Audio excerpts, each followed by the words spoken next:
Okay, and it's 3 p.m. here. I just want to say hello and welcome to all of you. I'm speaking to you from Malaysia. It's 3 p.m. I believe Beijing is 3 p.m. as well. And Professor Paul is with us at Queensland. It's about 5 p.m.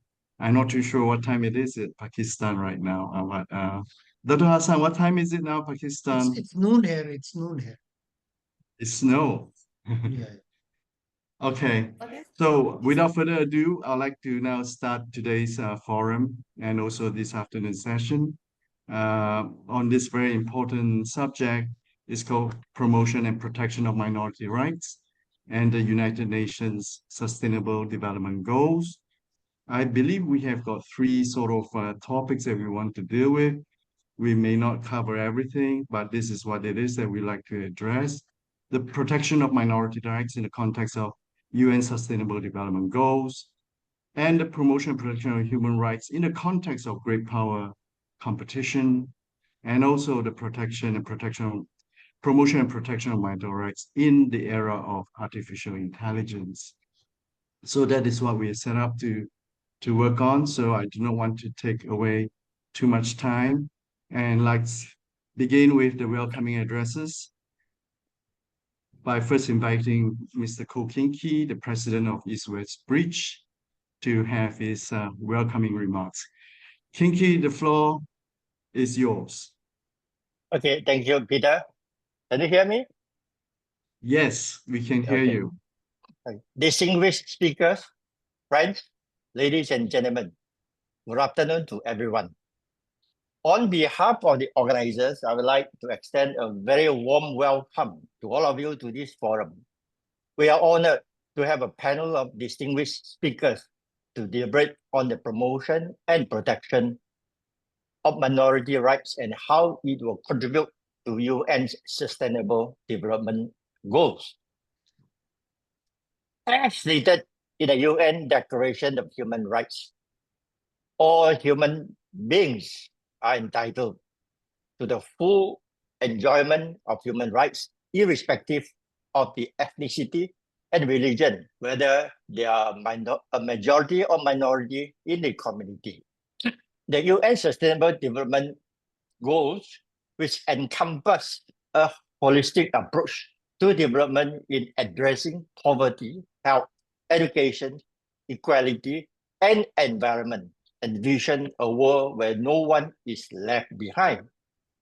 However, the reality is that minority communities often face systemic barriers and discrimination due to historical prejudices or out of domestic political calculations. As we strive for a more inclusive and equitable world, it is important to recognize that the well-being of minority is not just a moral imperative, but a cornerstone for achieving sustainable development. By ensuring that minorities have equal access to opportunities, resources, and decision-making process, we will be able to create a more just and equitable society. Protecting minority rights thus strengthens social cohesion and fosters a culture of peace and mutual respect. Ladies and gentlemen, the promotion and protection of minority rights are essential to the realization of the UN Sustainable Development Goals. Therefore, let us reaffirm our commitment to creating a world where every individual, regardless of their identity, can thrive and contribute to a sustainable and prosperous future for all. Thank you. Thank you so much, Kinki. Thank you for reminding us that minority rights is the cornerstone of a stable and strong economic world order. This forum is co-organized by East-West Bridge and also Global Governance Institution and also the CAF. And now we have Dr. Albert Schnockmo, head of the Asia Pacific Unit, DCAF, to present his welcoming remarks. Albert, the floor is yours. All right, thank you very much. Good afternoon to everyone. Greetings from DCAF, the Geneva Center for Security Sector Governance in Geneva, in Switzerland. It's an honor to join East Westbridge, the International Association of Human Rights and Social Development, and the Global Governance Institution in this effort to bring together an international group of experts and distinguished participants for this forum on the promotion, protection of minority rights and the UN SDGs. I believe this is a great initiative, and thank you very much for this opportunity. As we all know, some of the big or the major hallmarks of each society and the political system that the society selects to govern the population are to serve the collective interest and strive for development, security, and stability of its population at home and also humankind abroad. And in doing so, apply the majority rule, but always with sufficient protection of minorities, including their cultural, their social, ethnic, religious heritage, and of course, their human rights. And also to invest in good governance at all levels and areas of public policy and public services, especially when it comes to the security institutions in society. And this is the link also to our work at DCAF. And here the basic principles of the governance of a society's security sector include the protection and the participation of minorities and marginalized groups in the provision of security. The UN's 2030 agenda, so the Sustainable Development Goals, say that, and here I quote, "Sustainable development cannot be realized without peace and security will be at risk without sustainable development." And it also says that the new agenda recognizes the need to build peaceful, just, and inclusive societies that provide equal access to justice and that are based on respect for human rights, including the right to development, on effective rule of law and good governance at all levels, and on transparent, effective, and accountable institutions. So the 2030 agenda recognizes that sustainable development goes hand in hand with peace and security. And at the same time, the absence of sustainable development is a key driver to inequality, fragility, and even conflict at home and abroad. And this tight nexus between security and development has been expressed through the inclusion of SDG, the goal 16 in the 2030 agenda. And SDG 16 stresses the need for strong institutions that are built on respect for human rights, effective rule of law, and good governance at all levels. And good security sector governance can be instrumental in providing guidance for the achievement of SDG 16 and its targets, because it defines how the principles of good governance apply to public security provision, management, and oversight. And those principles of good security sector governance include accountability, transparency, the rule of law, participation, responsiveness, effectiveness, and efficiency. And establishing good security sector governance is the goal of security sector reform. So change processes towards the improvement of the work of the security sector. And supporting societies and states to achieve that, that is the bread and butter of our work here at DCAF. So at DCAF, we're committed to making people and societies more secure through accountable and effective security and justice. And in addition to working with national security actors, from the military to the police, to private security companies, from parliaments to ministries, to civil society organizations, media, or think tanks, we promote international cooperation in the area of security sector governance and reform. And we also believe that international cooperation on such sensitive topics can help in building trust and confidence, and that really lies at the heart of all efforts to prevent conflict and violence. And with these goals in mind, our Asia-Pacific team at DCAF, we assembled a regional network of partner institutions and experts. And in China, this is Tian's Global Governance Institution. Our regional network offers opportunities to exchange experiences, to help each other during reform processes, to share and learn from successful and not so successful practices and experiences. And it helps the network partners to create a more reliable and accountable security sector that brings sustainable peace and stability to their own societies throughout the region. And that then is the foundation for sustainable development. And in closing, I look forward to today's presentations and discussions, and thank you very much for your attention. Thanks. Thank you so much, Dr. Schnabel. Thank you so much for underscoring how important security is to sustainable development, and security encompasses the protection of minority human rights. Thank you so much. That will end our welcoming addresses, and now we will move to the main part of this afternoon session, which is the presentation and moderated discussion. For those of you who have just joined us, my name is Peter Cheng. I am the research director of the East-West Bridge. I'll be moderating the session this afternoon, the first session for this afternoon. And today, right now, we have our first speaker, and Isabella Zaleski-Mori, a human rights advisor to the United Nations Special Rapporteur on the rights of indigenous people. Isabella will be speaking to us via a recorded video. Isabella. International Association for Human Rights and Social Development, distinguished panelists, ladies and gentlemen, good morning, good afternoon. It is a great pleasure to participate in this event in my personal capacity as International Consultant on Human Rights, and please accept my sincere appreciation for the East-West Bridge, the International Association for Human Rights and Social Development, and for all the institutions co-organizing this forum for the initiative and attention to this very important subject on the promotion and protection of minority rights and SDGs. Allow me to start by kindly emphasizing that I'm participating here today, again, in my personal capacity as an international consultant on human rights, and my participation is not affiliated with my current or any other previous professional engagements that I've had. Minorities are often discriminated against and are socially, economically, politically, and culturally marginalized by society. People from caste-affected communities, especially children, are more disproportionately affected by malnourishment.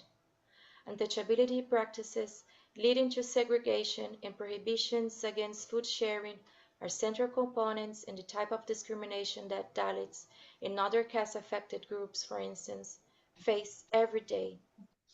Discrimination and social exclusion severely affect the health of children and women from marginalized groups, who are often prevented from accessing health services. People affected by caste discrimination are often forced to take on dangerous jobs with high health risks, and these jobs lead to infections, injuries, and death. In addition, marginalization of minority groups translates into considerable disparities in educational opportunities, education attainment, and treatment by school teachers. This type of discrimination, paired with inadequate support in government schools and pressure to earn money, make them more likely to drop out, and therefore creating a self-sustaining system of discrimination against them. Throughout the years working on minorities and migrants issues, as well as refugee protection, I have noted that forcibly displaced and stateless persons who are members of minorities are affected both by discrimination by individuals in their communities and/or at the national level before and during their displacement.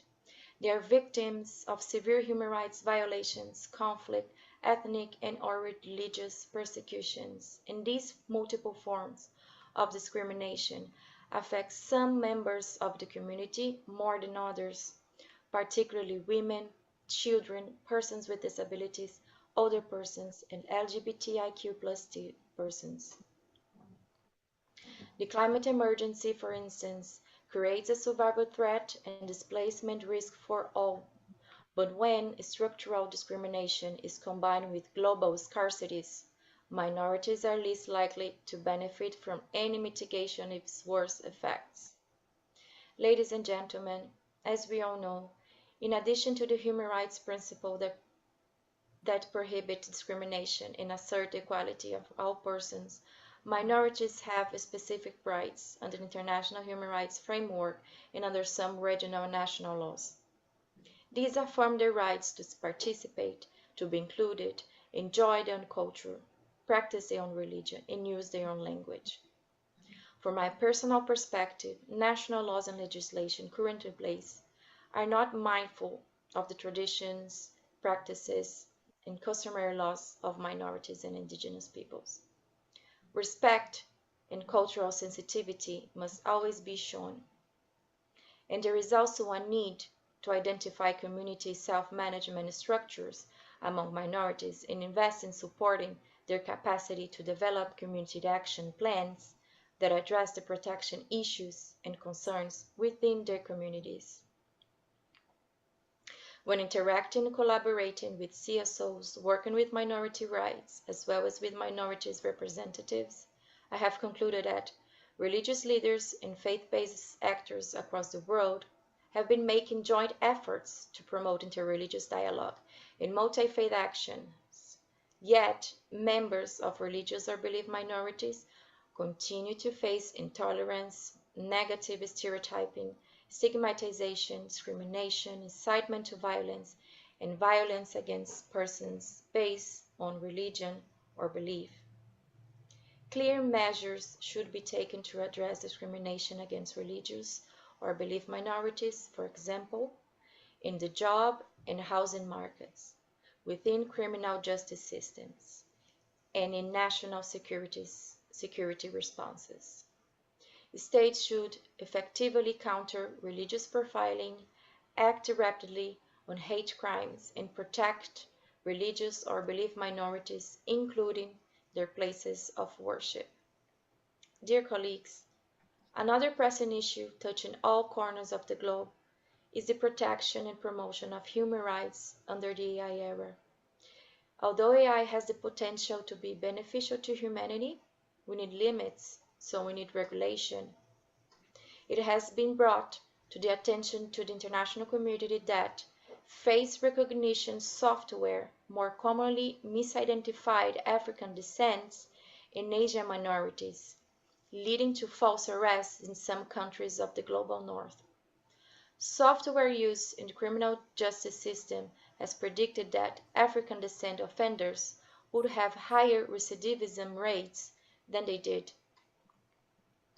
To be effective and to put people at the heart of the development of new technologies, I believe that any regulation must be grounded in respect for human rights, including the human rights of persons belonging to minorities. And this requires listening to those who are affected, women, minority groups, marginalized people, as they are in particular disproportionately affected by bias in AI. Serious efforts must be made to bring them to the table for any discussion on governance. I am strongly convinced that regulations need to require assessment of the human rights risks and impacts of AI systems before, during, and after the use. Transparency guarantees, independent oversight, and access to effective remedies are needed. Ladies and gentlemen, people must be prioritized over development if we want to avoid further exacerbating the expanding gap between the richest and the poorest members of society.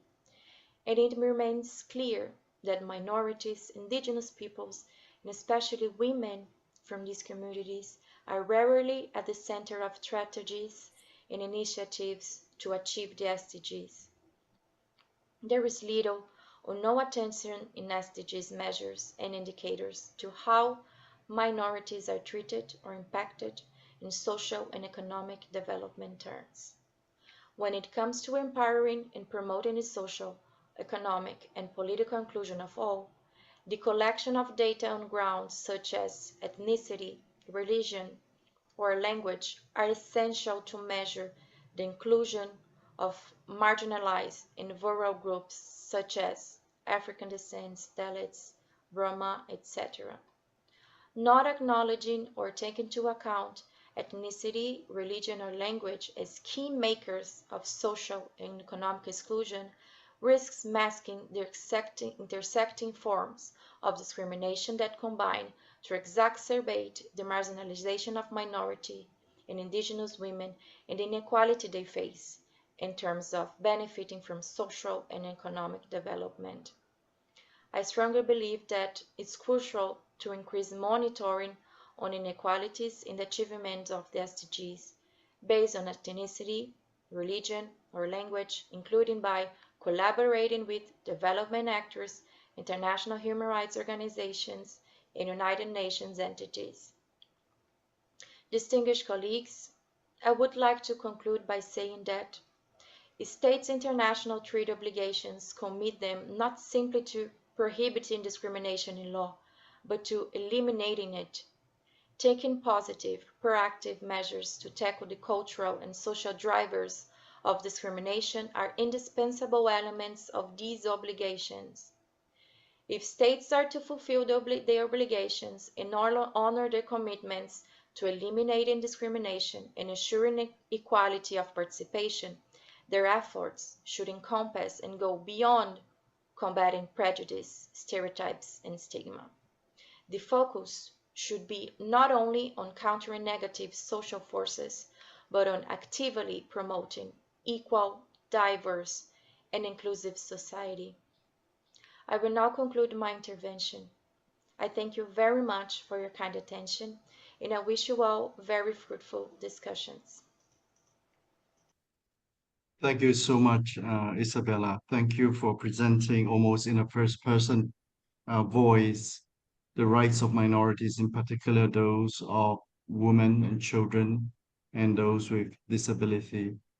I particularly struck or sort of reminded of how important technology has been when Isabella raised the question of AI software in terms of facial recognition that could lead to discriminations against minorities, which touches one of the topics that we want to discuss in this forum.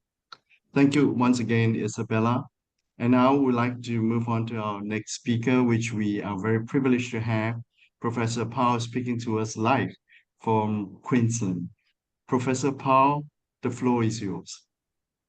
Look, thank you very much. If it's okay with you, I might just share a few slides, and it might just help focus perhaps focus my remarks and help people follow along as well.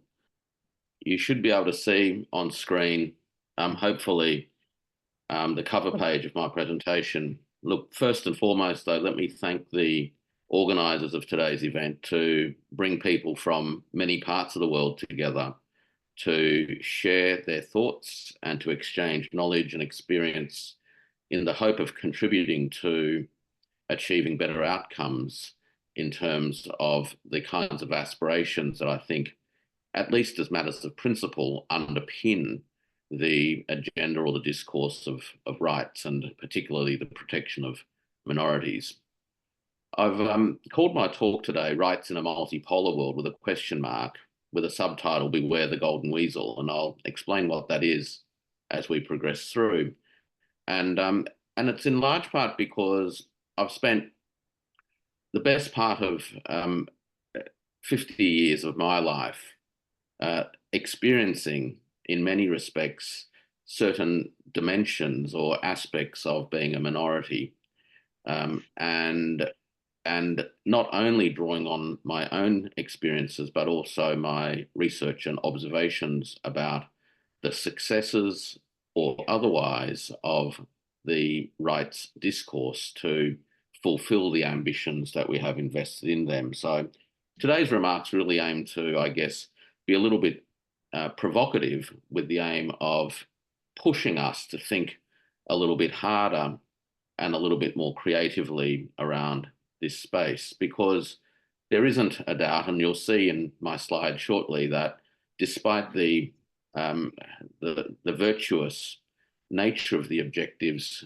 articulated in the rights discourse, particularly as it's manifest since the Second World War, we live with significant and chronic disappointment. As I said, my subtitle is Beware the Golden Weasel, and it draws from a Chinese saying, which is 黄鼠狼给几百年没安好心. And what that largely points to is that it's important to beware the weasel bearing gifts. And as good as many things sound, there's always more to the story than what you see on the cover. And I think the same challenges exist when it comes to the ways in which we think about not only rights discourse itself, but importantly, how those rights discourses actually become reality on the ground. So my talk really just has 5 simple provocations more than anything else. And they are really aimed at making us think a little bit. And I did them largely because it made me think.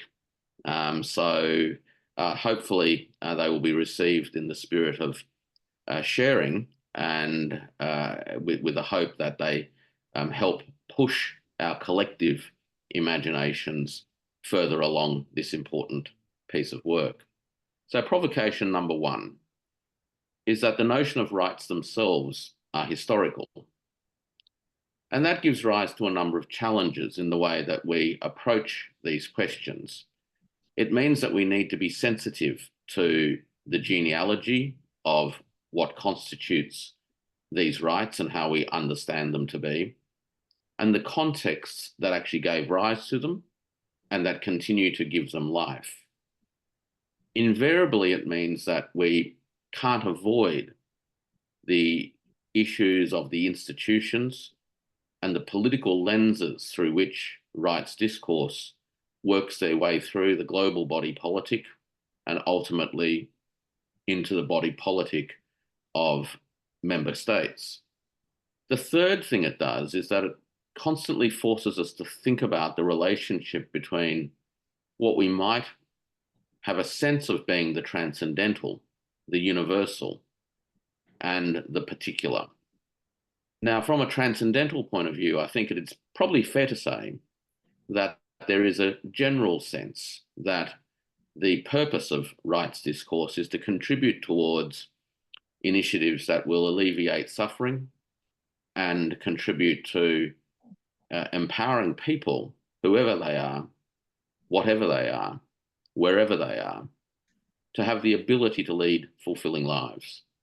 That seems to me to be the transcendental component of rights discourse. The challenge, of course, is how that manifests in the particular, and that means understanding its history and its location in space and time. My second provocation is that, in fact, rights discourse as we understand it today has largely run its course. That's not to say that the issues of concern at a transcendental level are not of concern. In fact, quite the contrary, they are. It's to say that the ways in which we've thought about approaching them need to be reimagined. Rights discourse emerged in the aftermath of the Second World War and the emergence of a new set of international institutions aimed at creating a world order that would avoid the problems that led up to the Second World War and which would address the problems that had beset the world in the previous 100 or even 200 or 300 years. But in doing so, the ideas that underpinned how we thought about and described rights was intimately entangled with the history of liberalism itself, and particularly liberalism as a colonial rationality. Liberalism has a long history in the West, both as a system of political thought, but also as a technology of governance and global political and economic intervention. As a form of colonial rationality, liberalism was anchored in practices that defined people in terms of what constituted civilized and what constituted barbaric. And at the heart of this intellectual, cultural endeavour that played out politically across the global stage was very particular views about what constituted a civilized individual. And within liberal discourse, this notion of a civilized individual was one that would be rational and capable of self-government and capable of extricating themselves from the constraints of the tribe, of the culture, and of the masses. Because without that ability, it would be impossible for this individual to not only govern themselves, but to form the basis of self-governing communities. Ultimately, as it was imbricated in networks of colonial power, these ideas of what constituted a civilized individual became enmeshed in a millenarian politics, where the mission, if you will, of liberalism was to civilize the barbaric and to transform the jungle into the garden. And so rights discourse became tightly interwoven with the idea that history had an overarching purpose and that there would be an end state, which would look something like the imaginations of the Western liberal political elite, which ultimately led to what I would say is my third provocation, and that is that rights discourse has, notwithstanding its virtuous foundations in the immediate years after the Second World War, became increasingly weaponized.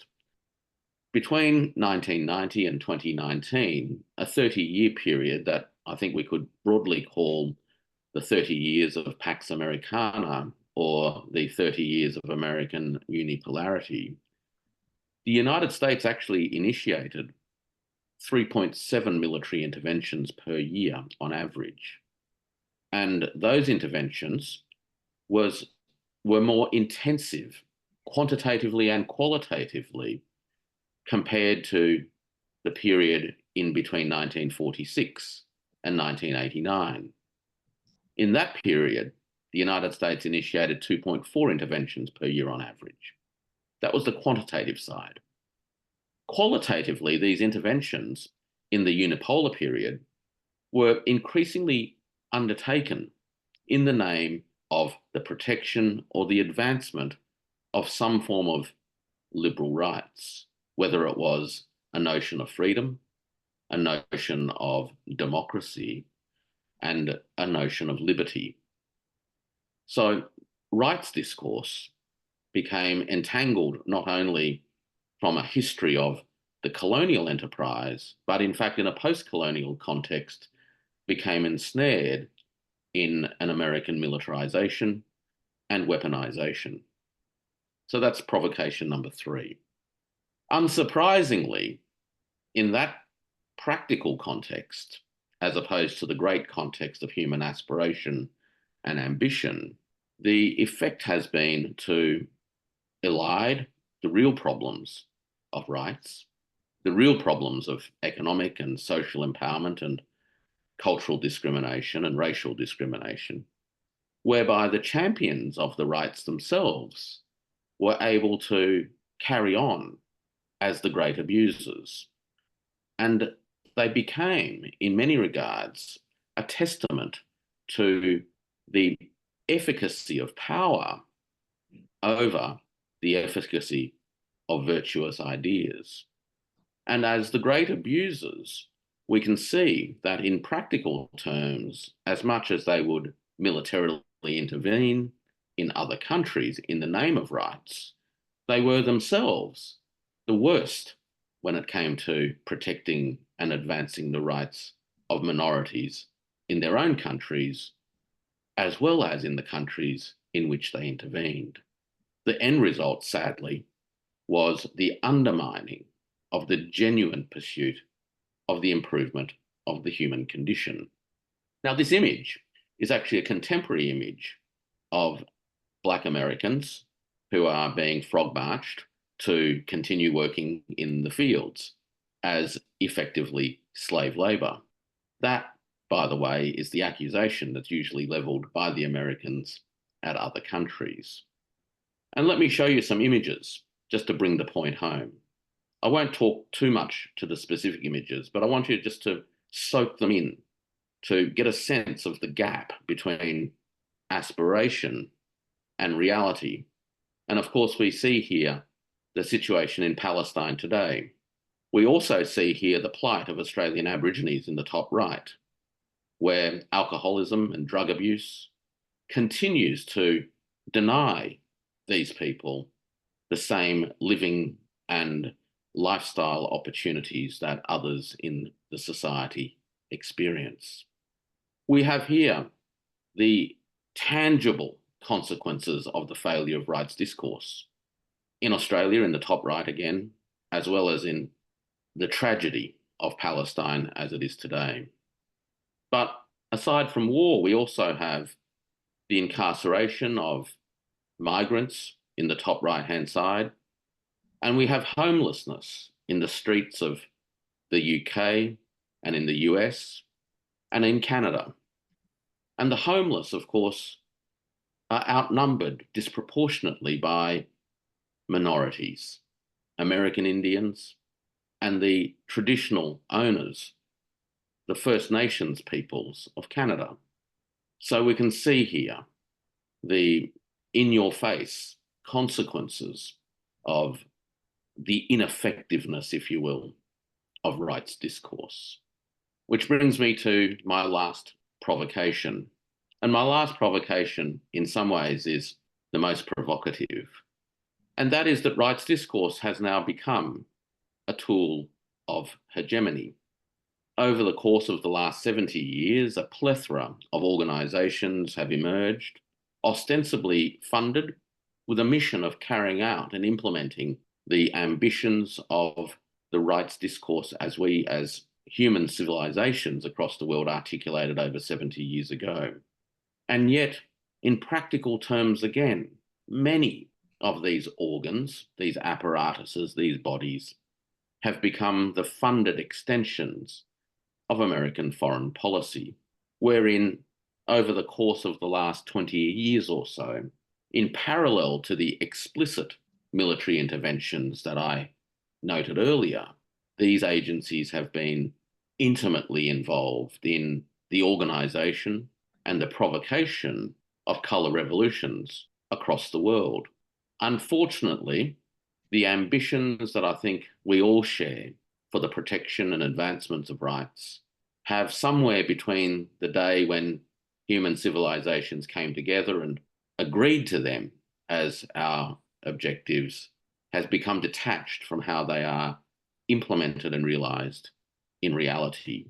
And as the global landscape is transforming from a world where American unipolarity dominated the geopolitical landscape to a world in which multiple powers and individual nations seek to assert sovereignty again, it behoves us to not throw the baby out with the bathwater, but to reimagine the substance of rights in the context of a multipolar world.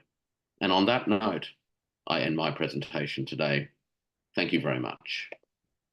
Thank you so much, Professor Paul. Thank you very much for the very provocative presentation. In some ways, it's I can, as I read it, it's an exercise of self-criticism in some part. As being an Australian yourself, looking inwards, and a very constructive provocation, constructive exercise of self-criticism for us as a whole, for those of us who have been working on human rights, and we got to ask ourselves where we stand in this. I particularly like the conceptual challenge that you posed to us on the idea of the individual and the self.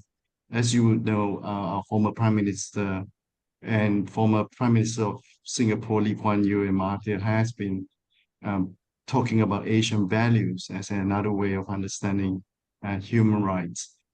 This discourse is continuing, and I think it is something that we must continue to engage in a multipolar world as we come to a more nuanced and richer understanding of what human rights should be. Thank you so much, Professor Paul. I really appreciate your presentation. Now we'd like to move on to the next speaker, and we are very glad to have Dr. Malihaba Adan, Dean of the School of Foreign Languages in Xinjiang, presenting to us. Dr. Malihaba, are you speaking to us from Xinjiang? Dr. Yes, Malihaba, the floor is me? yours. Yes, I can hear you. Okay, great. Okay, Good afternoon and good morning as well. It's such a great pleasure to be invited to participate in this forum. And my name is Merhaba Orhan from Xinjiang University. And Xinjiang locates in the northwest part of China with more than 50 ethnic groups. And Uyghur is one of the ethnic groups in Xinjiang. As the previous speaker mentioned, that weaponization and the politicization of the human rights issues are common practice in the context of the great power competition. So human rights issue in Xinjiang has long been a focus of the anti-China discourse. And it is ridiculous that people who have never come to Xinjiang would use the term genocide to describe the living condition of Uyghurs. So today, being a Uyghur, I'd like to take this great opportunity to share with you the true condition of ethnic groups in Xinjiang from the perspective of population and education. First of all, I want to share some data related to the demographic changes in Uyghur population. Since the founding of the People's Republic of China, 7 censuses have been organized by the State Council. And from the first censuses in 1953 to the 6th census in 2010, the Uyghur population in Xinjiang increased steadily from 3.64 million to 10.07 million, with an increase of nearly 2.77 times, which has surpassed the growth rate of the national average. And according to the data from the 7th census, among the population of the permanent residents in Xinjiang, the population of Han accounts for 42.24%, while the population of Uyghur composes 44.96% of the total population.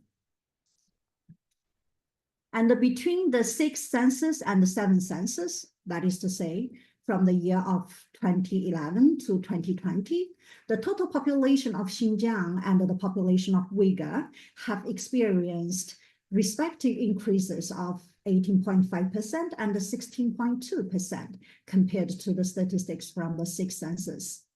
And previously, I mentioned that the growth rate of the Uyghur population in Xinjiang has surpassed that of the national average. However, here, as you may say, that the data shows that the growth rate of the total population in Xinjiang surpassed that of Uyghur population. And one of the explanation of this is that the permanent resident population of Han experienced a growth of 2 million individuals, resulting in a growth rate of 24.86%. And this increase of the Han population primarily results from the migration of over 1 million individuals from other provinces. And actually in China, among the 31 provinces and the municipalities, 12 of them are the favorite destinations for migration, and Xinjiang is one of them. The top 3 are the coastal provinces and the municipality like Guangdong, Zhejiang, and Shanghai, with over 10 million migrant populations. And other favorite destinations for migration are Beijing, Jiangsu, Tianjin, Fujian, Hainan, etc. The primary factor for migration to Xinjiang can be contributed to the consistent social stability throughout recent years, which has established a strong basis for the swift economic growth. So consequently, there has been a substantial surge in individuals relocating to Xinjiang in search for investment prospects, company prospects, and job chances. And based on the data between the first and the second censuses, the annual growth rate of the Uyghur population was 8.2 per thousand. And from the second census to the 6th census, there was a noticeable increase in the growth rate of the Uyghur population, ranging between 16.4 per thousand and to 26 per thousand annually. And between the 6th and the 7th census, as you may say from the picture, there were changes in the growth rate of the Uyghur population in Xinjiang. From the year of 2011 to 2017, the annual growth rate of the Uyghur population in Xinjiang remained high, between 13.7 per thousand to 25.7 per thousand. However, after the year of 2017, there has been a slowdown in the growth rate of the Uyghur population in Xinjiang. And as for why, I'd like to explain based on the second point that I want to make. Xinjiang has experienced a continuous enhancement in the overall educational quality of the population. And from the second census to the seventh census, the number of the people in Xinjiang with college degree, high school degree, or technical secondary school degree, junior high school degree, and a primary school degree has increased markedly, as you may see from the chart. And the growth in the number of individuals with college degree is particularly noteworthy, as you may see the red bars in the column. Compared to the sixth census, data from the seventh census show that in Xinjiang, the number of individuals with a college degree surpasses the national average. The enhancement in the quality education in Xinjiang attributes to 34 favorite policies implemented and the substantial investment made by the central and the local governments. The policies consist of implementing 15 years of free compulsory education, providing funding guarantees for bilingual education in rural preschools for 3 years, implementing the 2 exemptions and the 1 subsidy policy for compulsory education, enforcing the 3 exemptions and the 1 subsidy policy for regular vocational education, offering financial aid to university students, providing vocational skill training for unemployed graduates from junior and senior high schools, and delivering living assistance to students from challenging family backgrounds, etc. Furthermore, there are 9 indirect subsidy policies that pertain to preferential public services, including health checkups for primary and secondary school students, subsidies for kindergarten public expenses, etc. And with the exceptions of the enhanced education level in Xinjiang, now I want to come back to the point that even though the total population of Uyghur in Xinjiang increases annually, there is a slowdown in the growth rate of Uyghur population in recent years. With more than 10 years of the partnership assistance from 19 provinces and the municipalities, the poverty alleviation initiatives in Xinjiang have made significant progresses, particularly in southern Xinjiang. There has been a substantial enhancement in the educational achievement and the cultural refinement of individuals across various ethnicities. The combination of increasing desire for material prosperity and the escalating consumer expenditure associated with raising children may have led to modifications and changes in how ethnic populations see fertility. With the improvement of education level, ethnic population may have recognized that having a large number of children is no longer necessarily beneficial. And additionally, competition in employment opportunities may also contribute to the intrinsic shift in fertility perception among ethnic population. They may believe that having fewer children, but investing more resources in their education and the upbringing will better ensure their children's future competitiveness in the society.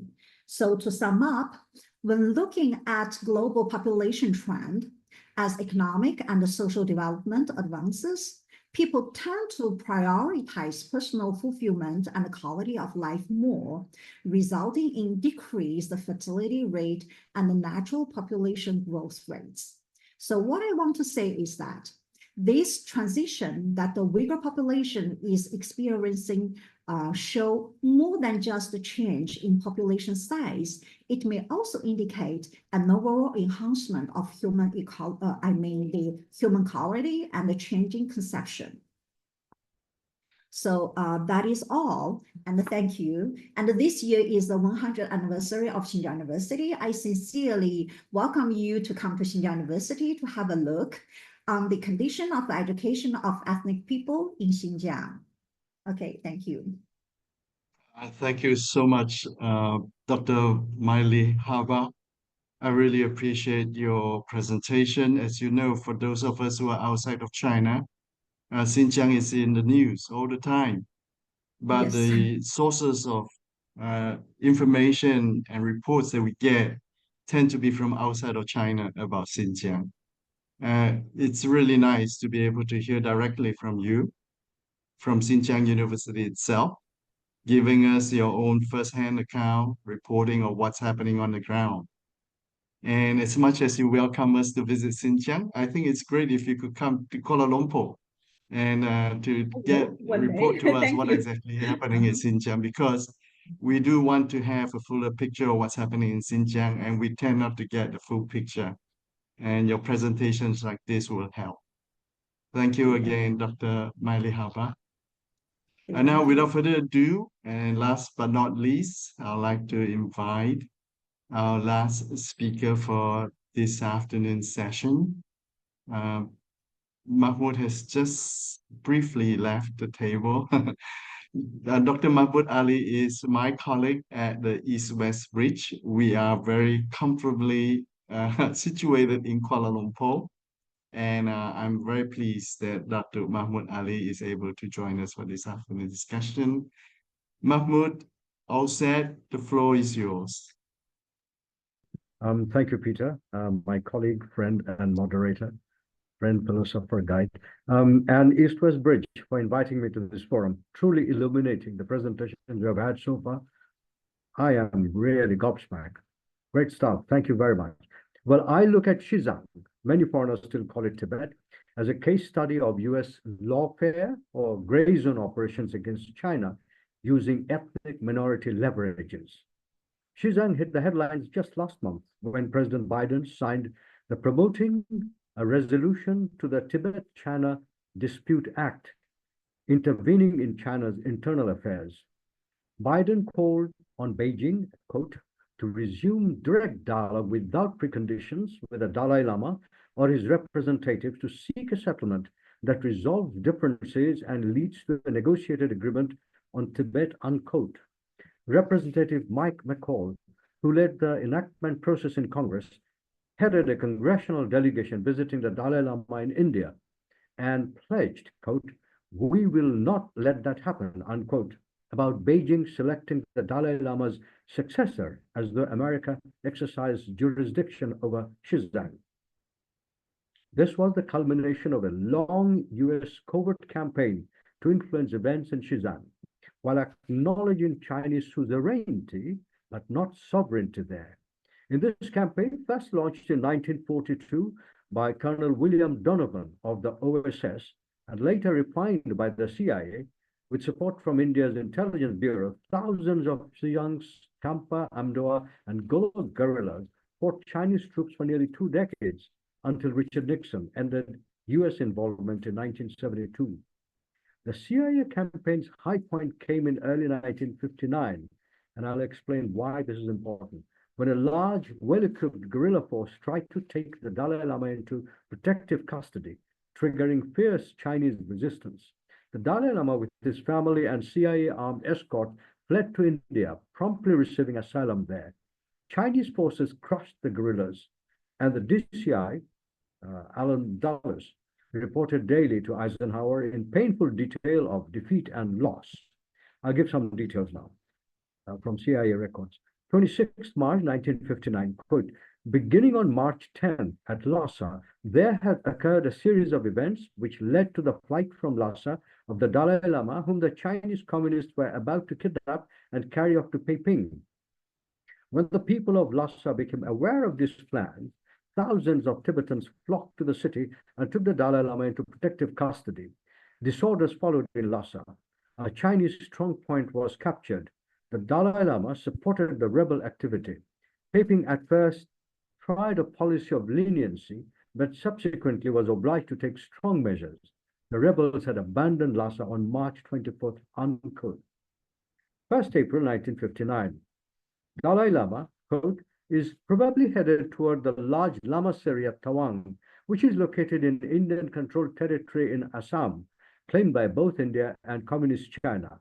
Nehru wants Dalai Lama in the New Delhi area, where the two can be in close touch, unquote. 29th October 1959. Brother Gyalo Tongap, Dalai Lama's brother, brought Dalai Lama's message to Secretary of State Christian Herter, quote, it was the hope of the Dalai Lama that the US government would continue to help the people of Tibet in the struggle for independence. He was grateful for the assistance from US sources for the Tibetan refugees. The Tibetans needed financial and arms assistance from the US in order to continue their resistance within Tibet against Chinese communist oppression, unquote. Combat waged from Nepal's Mustan enclave ended after the US-trained commander Gyatso Wangdu was killed. But now, with the Dalai Lama approaching nirvana, his succession question gifted a new tool to America's information war on China. CIA's records of the paramilitary campaign bear insights into US thinking about China generally and Xizang particularly. So here is the document from 26 January 1968. Quote, the CIA Tibetan program, parts of which were initiated in 1956, is based on US government commitments made to the Dalai Lama in 1951 and 1956. The program consists of political action, propaganda, paramilitary and intelligence operations appropriately coordinated with and supported by the government of India. The India bit is redacted from the document. Program objectives are aimed toward lessening the influence and capabilities of the Chinese regime through support among Tibetans and among foreign nations of the concept of an autonomous Tibet under the leadership of the Dalai Lama, toward the creation of a capability for resistance against possible political developments inside Tibet, and the containment of Chinese communist expansion in pursuance of US policy objectives. The Cultural Revolution in China expanded into Tibet, bringing with it tremendous disturbances, including the disruption of internal transportation, communication, travel, and to a significant extent, peace and order. Unfortunately, there are no apparent signs that the Tibetan people are capitalizing upon this internal chaos to seek further autonomy. Chinese security has shown no signs of deterioration, and the control over Tibet, both political and military, remains as pervasive as ever.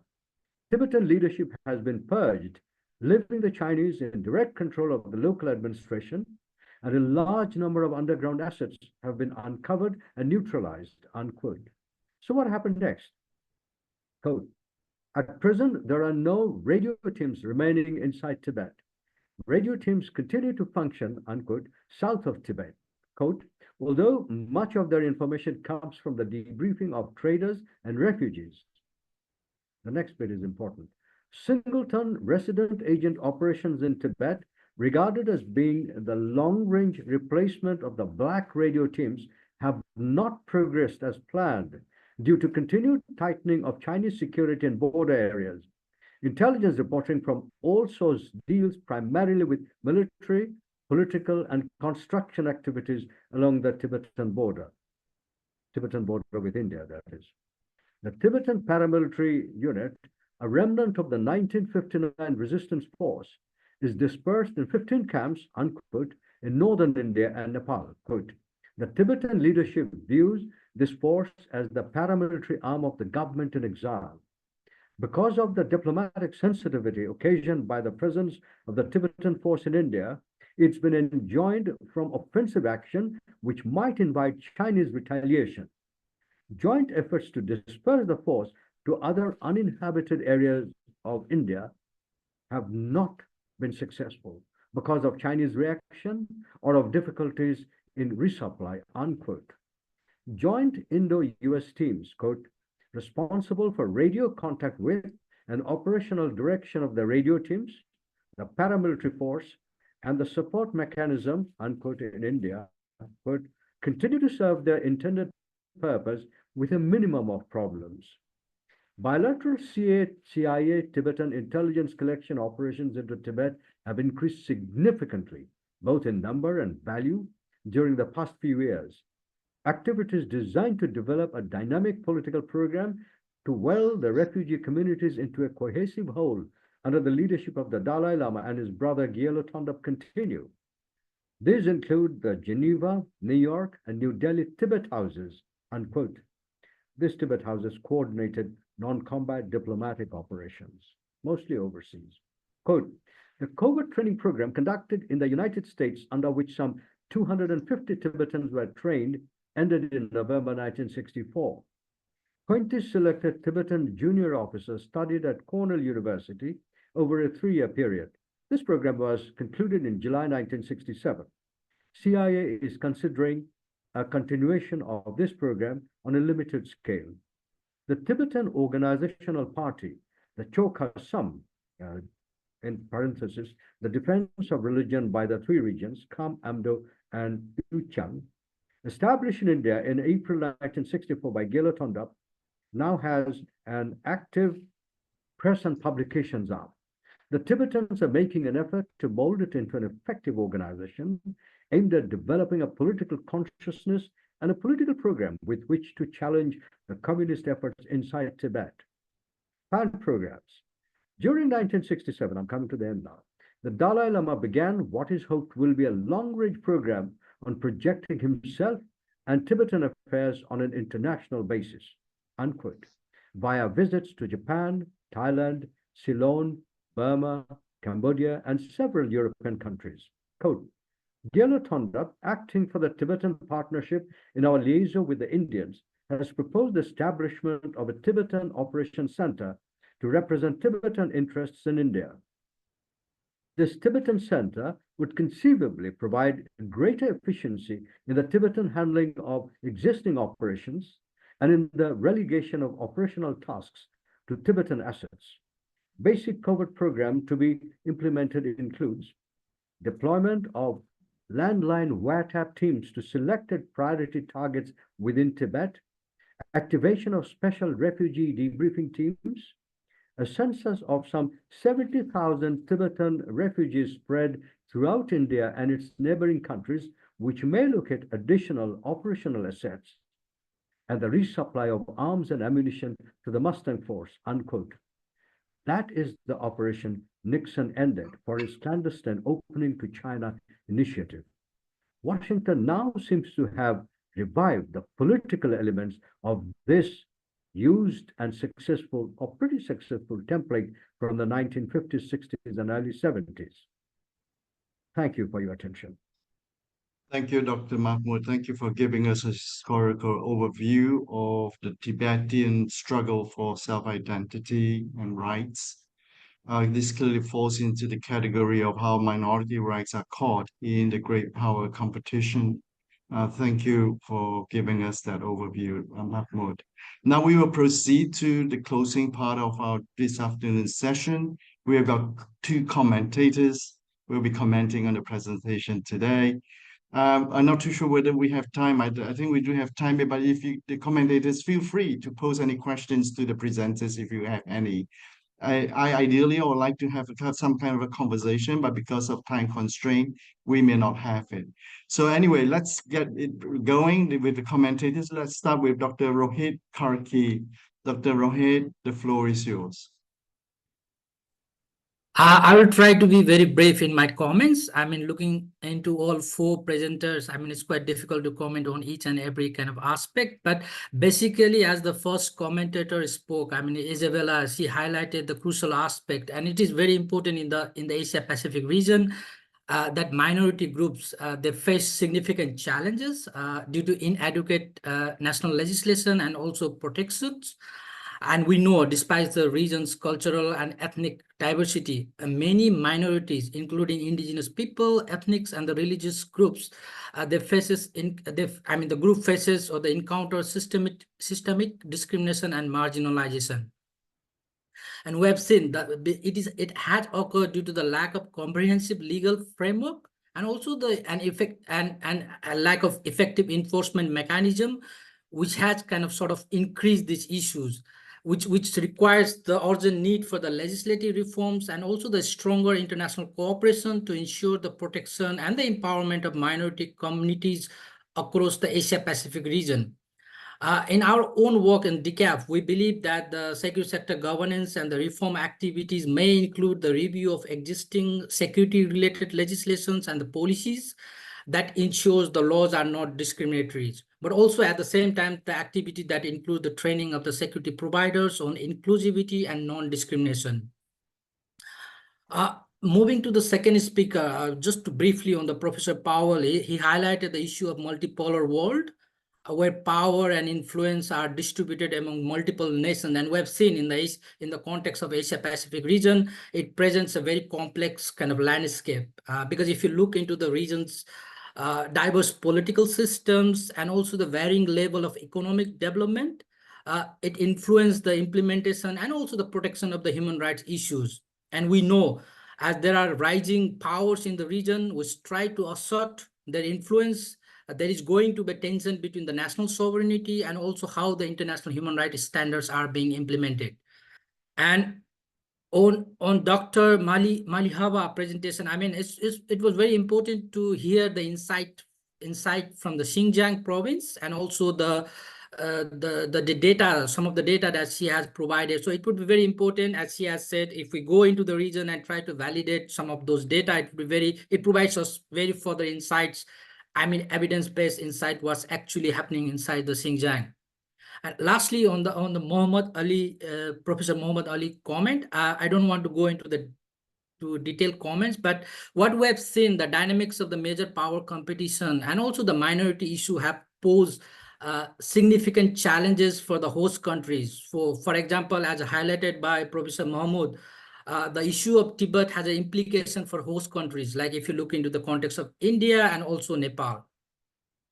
I mean, the major power rivalries often exacerbate existing ethnic and religious tension within this nation, because as external powers may support different factions to advance their strategic interests within these countries. So based on my own experience, is that the countries in the region must navigate this complex diplomatic relation while addressing the needs and the rights of the Tibetan minorities in particularly, but also balancing both the domestic and the international pressures.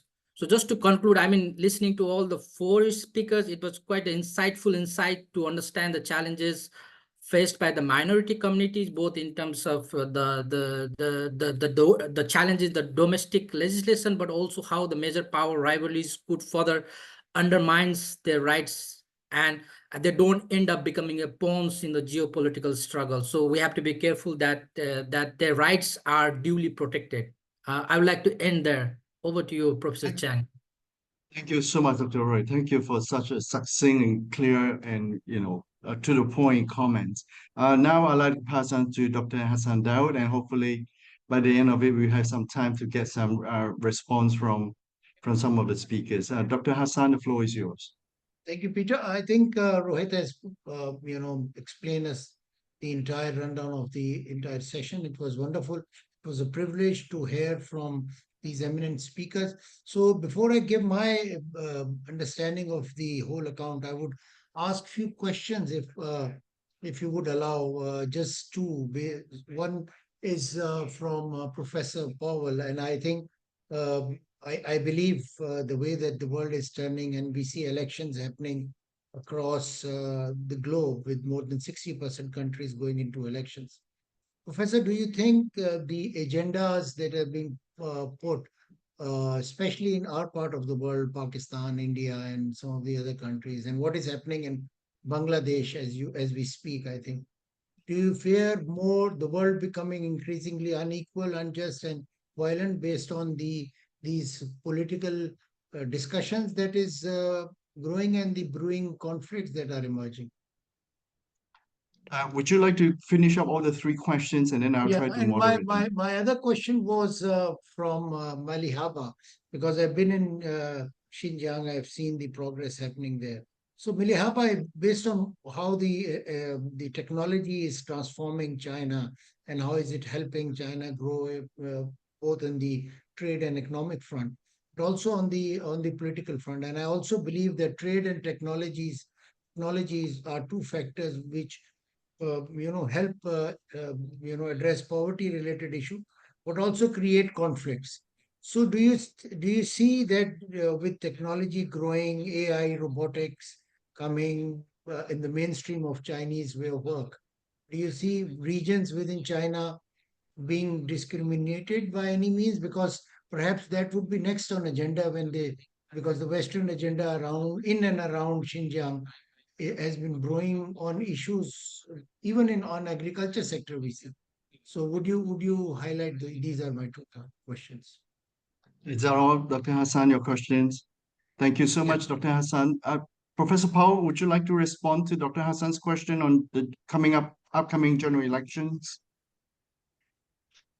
Look, it is interesting that this year is a year of elections, and elections, of course, are moments in countries where almost anything can happen, particularly in places that are experiencing economic challenges, where people's lives are not where they'd hoped them to be, and where there are significant frustrations about the state of their own circumstances, as well as the state of the circumstances of their communities and countries. So it creates a general environment of considerable flux.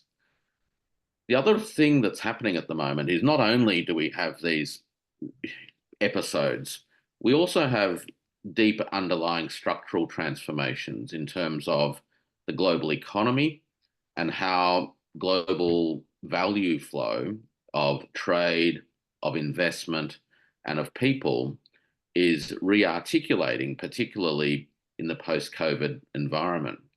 And the intersection, I guess, between economic dynamics together with geopolitical concerns and the anxieties, and I'm going to steal or borrow a term from Dr. Mahmoud, who has described this in the past as the emergence of a displacement anxiety between the global primate or the hegemon, I think is causing a period of considerable instability.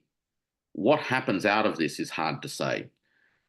Having said that, I think there are some things which are relatively certain in terms of the momentum that exists, and that is the ongoing economic forces that are at play that have been reshaping the dynamics of global trade and global investment flows for at least 15 years. And those factors are going to, I guess, lay the foundations for how the political superstructure, if you will begin to play out its contests.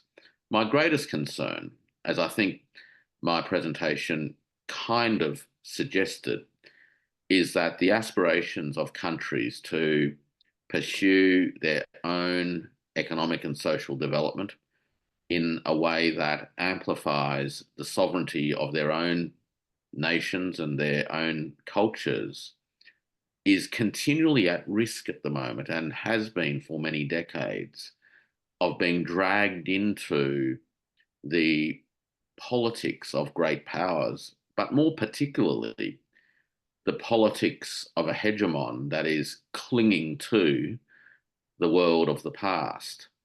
And what behoves, I think, the countries of particularly the global majority is to find courage in their collaborations, to find the strength that comes from being in the 21st century, where there is a lot more global awareness of these issues than was the case in the last century, to hold the course, to pursue economic development and national security in a way that delivers ultimately peace and prosperity for their own countries.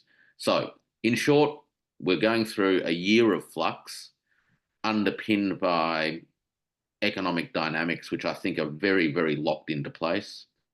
with a hegemon that is behaving like somebody who is experiencing deep grief at the moment. So difficult times, but I think we can see through that so long as we don't react in anger, but react with a focus on what matters. Thank you so much, Professor Paul. Time is running out, but I want to get Mahmoud Ali in, and then I will close with Malihaba. Mahmoud, for those of us who are not familiar with displacement anxiety, 1 minute, explain it to us what it is. 1 minute. Unmute, please. Thanks, Peter, and thanks very much to Professor Powell. He's been very kind to me over the many months now. I think I'd like to add one other phrase, if I may, which I call systemic transitional fluidity. And what Professor Powell has referred to sort of deals with the core of the system, if you like. But the system itself is altering the way what we have had for roughly, if you could say, from the beginning of the Vasco da Gama European era of navigation and exploration and colonization and imperial domination of the rest of the planet. That 500-year period of transatlantic domination is changing. It's not something we are alive and to, or we have not experienced this. This is so far a theoretical, a conceptual construct that we have had Western domination shape not only power structure and balances, but also the discourse. And all that is changing now. And systemic transitional fluidity brings uncertainty, anxiety, concern, fear. So external balancing, internal balancing, everybody hedging like mad, all actors trying to defend, advance, and protect their own interests. But things are very uncertain. They're fluid. That's why systemic, it's a difficult period. We got to really be very careful. Thank you. Thank you, Mahmoud Ali. And now, Dr. Malihaba, all eyes is on Xinjiang right now. So we would like to listen to you by way of closing today's session. Go ahead, Dr. Malihaba. Okay, and thank you, Dr. Hassanbat, for your question. And I understand your question as whether the technology development will create or lead to a kind of regional discrimination. So far, I think, as I mentioned in my presentation, that Xinjiang is within the 12 favorite destination for the migration in China within all the 31 provinces. So I think so far this is not a problem for Xinjiang. Okay, thank you. Thank you so much. With that, we will close out today's discussion. We've just 1 minute past the allocated time, so that's not too bad in terms of timekeeping. We are supposed to start the second session at 4:30, so we will have about 9 to 8 minutes break. I hope all of you can stay on for the second session, but if you cannot, doesn't matter. We hope to meet up again some other way, some other platform, and then we'll continue our conversation. I have to tell you, today's conversation has been very stimulating for me personally. It has just challenges some of my sort of conventional thinking on human rights, and I'm going to work on it, and hopefully we will continue to work together. Now, have a break and hope to see, if not all of you, most of you at 4:30. Take care now. Bye. Have the second part of the Forum on Promotion and Protection of Minority Rights and United Nations SDGs. The forum again is being hosted by Geneva Center for Security Governance, the International Association of Human Rights and Social Development, East-West Bridge, and of course the Global Governance Institution, or which is co-hosting it at the forum here in Beijing. So to start with the second session, let me call on Mr. Tian Shi-Chen, President of Global Governance Institution, to deliver the welcome remarks. By the way, my name is Ana Rosario Malindogoy. I'm the Vice President for, I forgot the institution that I'm representing at the moment. Asian Century Philippines Strategic Studies Institute, but I'm also a fellow of DGI. So, Mr. Captain Andy, you have the floor.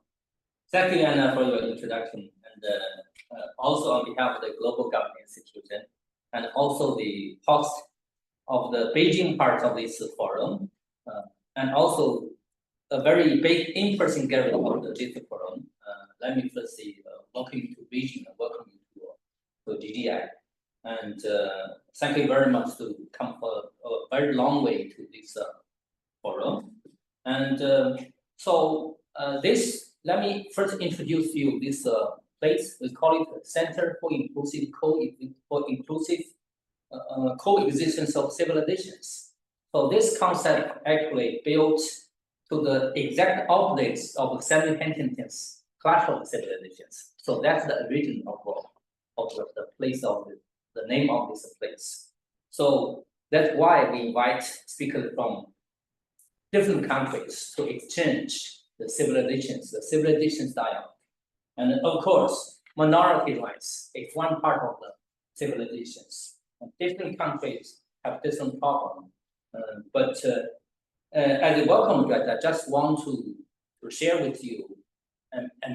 China actually have a large group of minorities. In addition to Uyghurs and Tibet regions, you are quite familiar with. We have more than 50 other minority groups, but we have our own institutions and law systems to govern the relations, to regulate relations among different minorities and majorities. And so far, I think we did quite well. We call it minority autonomous system. So let me give you some small points how we did it. For any autonomous region, minority autonomous region, the mayor, the president of that government must be from minority, but the secretary general, of the party system, will be from Han Dynasty. So that's the one part of the story, for our system. And then also there are many different regulations in terms of the education and the tax. So for all these minority regions, their tax do not have to be given to the central government, but for the Han population majorities. So the local council, they have to give a large portion of tax to the central government. But for the minority region, they do not have to do that.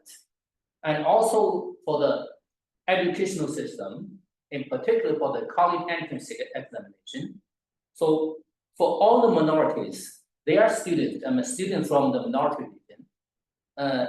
Their entry points, the points of the entrance of the college are 20 or 10 points below the line of the high majority. So I just give you two examples to show that we have our own laws and systems to deal with, to guarantee the rights of the minorities. And but still, we have some problem because of the capacity building, language problem. But so far, I think the government did a very good job in guaranteeing the minority rights. And that being said, we all know that given the background of the great power competition, still the human rights in the minority region is always used as a political weapon to accuse China. So that's quite normal. That's quite we could see many in the coverage of the media. But still, because China is not good at telling its stories, at presenting itself. So the story I told you, about our law and our system, is seldom heard by people from the Western world. So that's also the reason we hold such kind of forums to share among different nations their system, their laws, their practice in promoting and protecting the minority rights. And finally, as I also on behalf of President Koking Ki and other co-hosts, we draft an initiative on the protection and promotion of minority rights. And I think at the end of the day, we will disseminate this initiative to all the participants and the organizations you represent. So we hope that all the participants and members of and your affiliated organizations could be an understanding party to this initiative. And I think, in particular, at this stage, we can take with the background of the initiative, and also I will send you I have already sent you the text of the initiative, and I'd like to close by saying that actually, because English is not our native English, we are not good at telling stories. So for this forum, I mean, for the 2 sessions, we welcome all of your organizations to disseminate the content we have discussed, I mean, including the videos, the presentations, and the initiative. So without further ado, I'd like to give back that floor to Anna.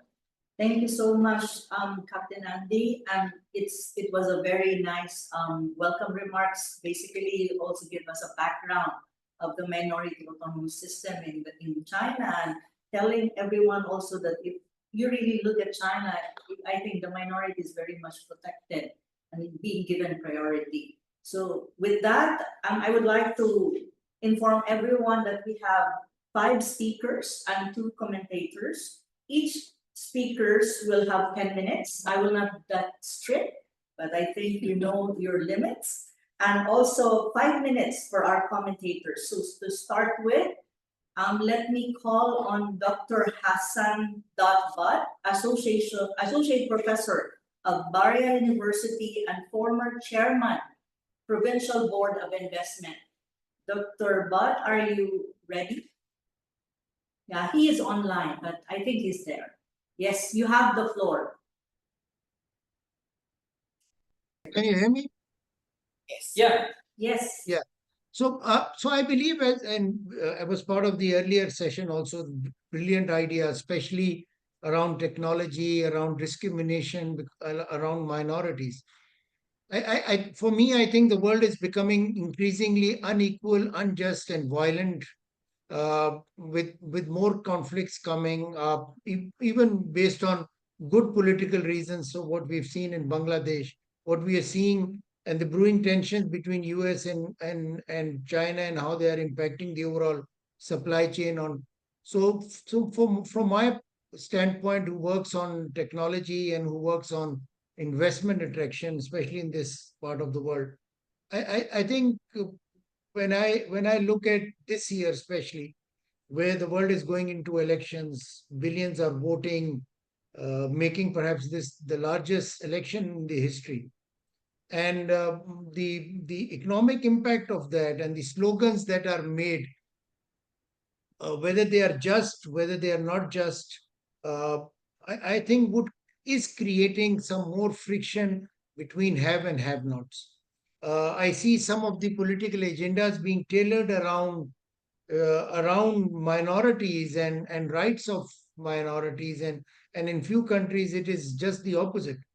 I also see that the vulnerable elements of societies are the minorities that are impacted by poverty, to politics, to armed conflicts based on religion and geography. And while we look at geography for leveraging this as a natural endowment, I think this is also becoming an increasingly riskier area. And also, trade and technology has always been a source of conflict, but now they're becoming increasingly vulnerable, especially for people from the elements of have and have-nots. So, ladies and gentlemen, we must understand, because the kind of group that we've gathered here, I think all of us must understand that the foremost to the promotion of social stability is the right of just and equitable economic development. And this is not just for the developed world to give us, or maybe some policy or UN-based agenda. I think this is basic human rights, to right to develop and to have new technologies and access to those technologies. So when minorities groups are afforded equal rights and protection, it helps prevent social unrest and conflicts that can arise from feelings of marginalization and discrimination. I think we need inclusive policies that ensure minorities to have access to education, employment, healthcare, that can actually help us build harmonious society. And we have very good case studies around us, and we see countries which are doing well on this. I think also in terms of tapping into the diverse talent perspective of all our countrymen and citizens. A country can stimulate innovation and economic growth, driving progress and for reducing poverty. For this, I believe, and I think I'll use this platform for putting up a request to the development, which can play a vital role in supporting minorities' right in our part of the world.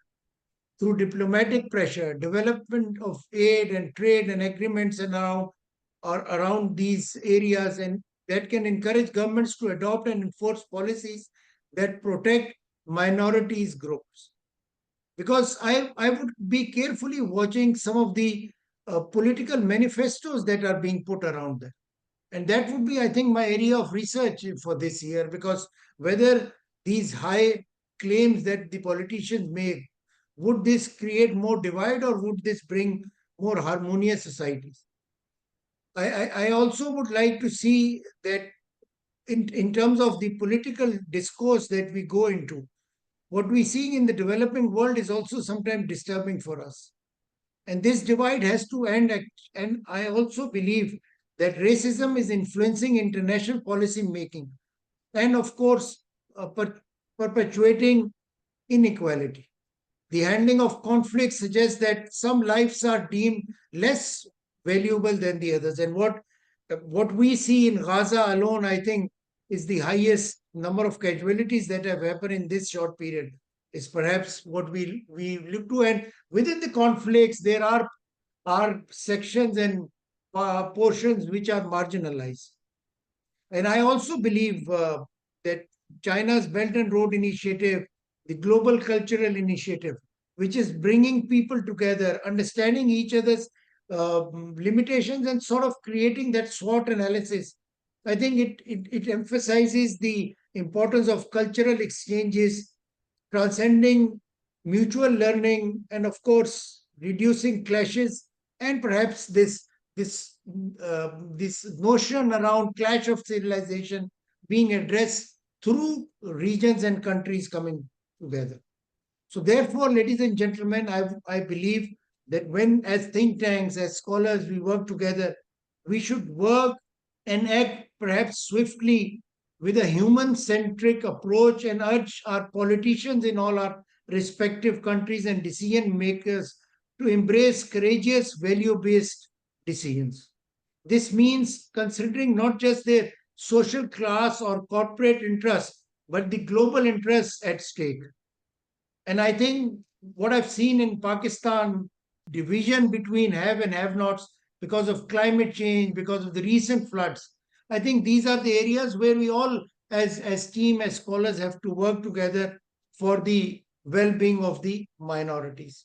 So I will end on this, but I think there's a lot to do, lot to work on, lot to research on, and perhaps we should get together more often on similar agendas. Thank you very much. Thank you so much, Dr. Hassan, for that very enlightening short speech. And in that presentation of yours, I think one important thing that you have emphasized is that social equality can be addressed through economic development, and because this is a basic human rights. And part of it, I think, that plays a key role is technology and investment. And you also importantly highlighted that the world right now is facing a lot of challenges and conflict. And I think racism is very much embedded in all of this conflict that you have raised, and you mentioned Gaza conflict.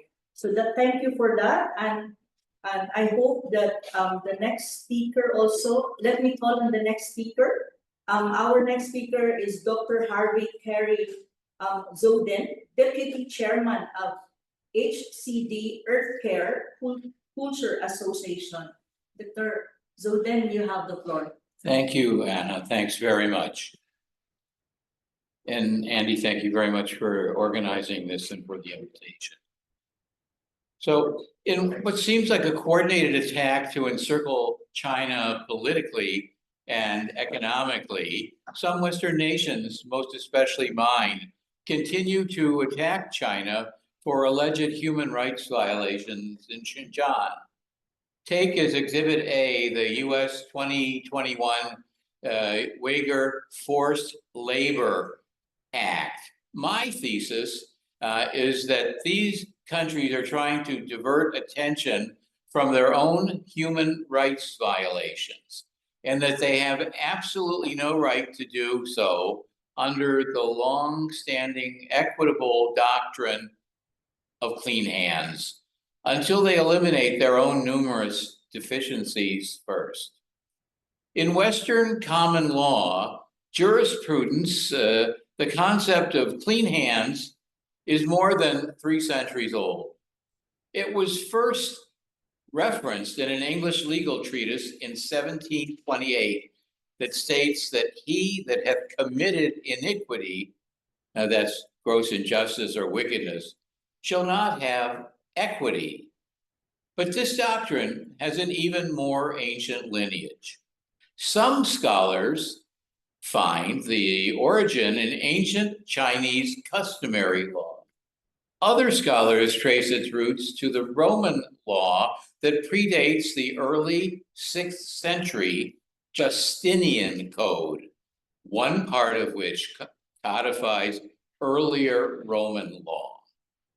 The clean hands doctrine also finds its origins in the Christian Bible's New Testament from roughly the same era in the Gospel according to John. As stated in the Bible, the King James Version says, "And the scribes and Pharisees brought unto Jesus a woman taken in adultery.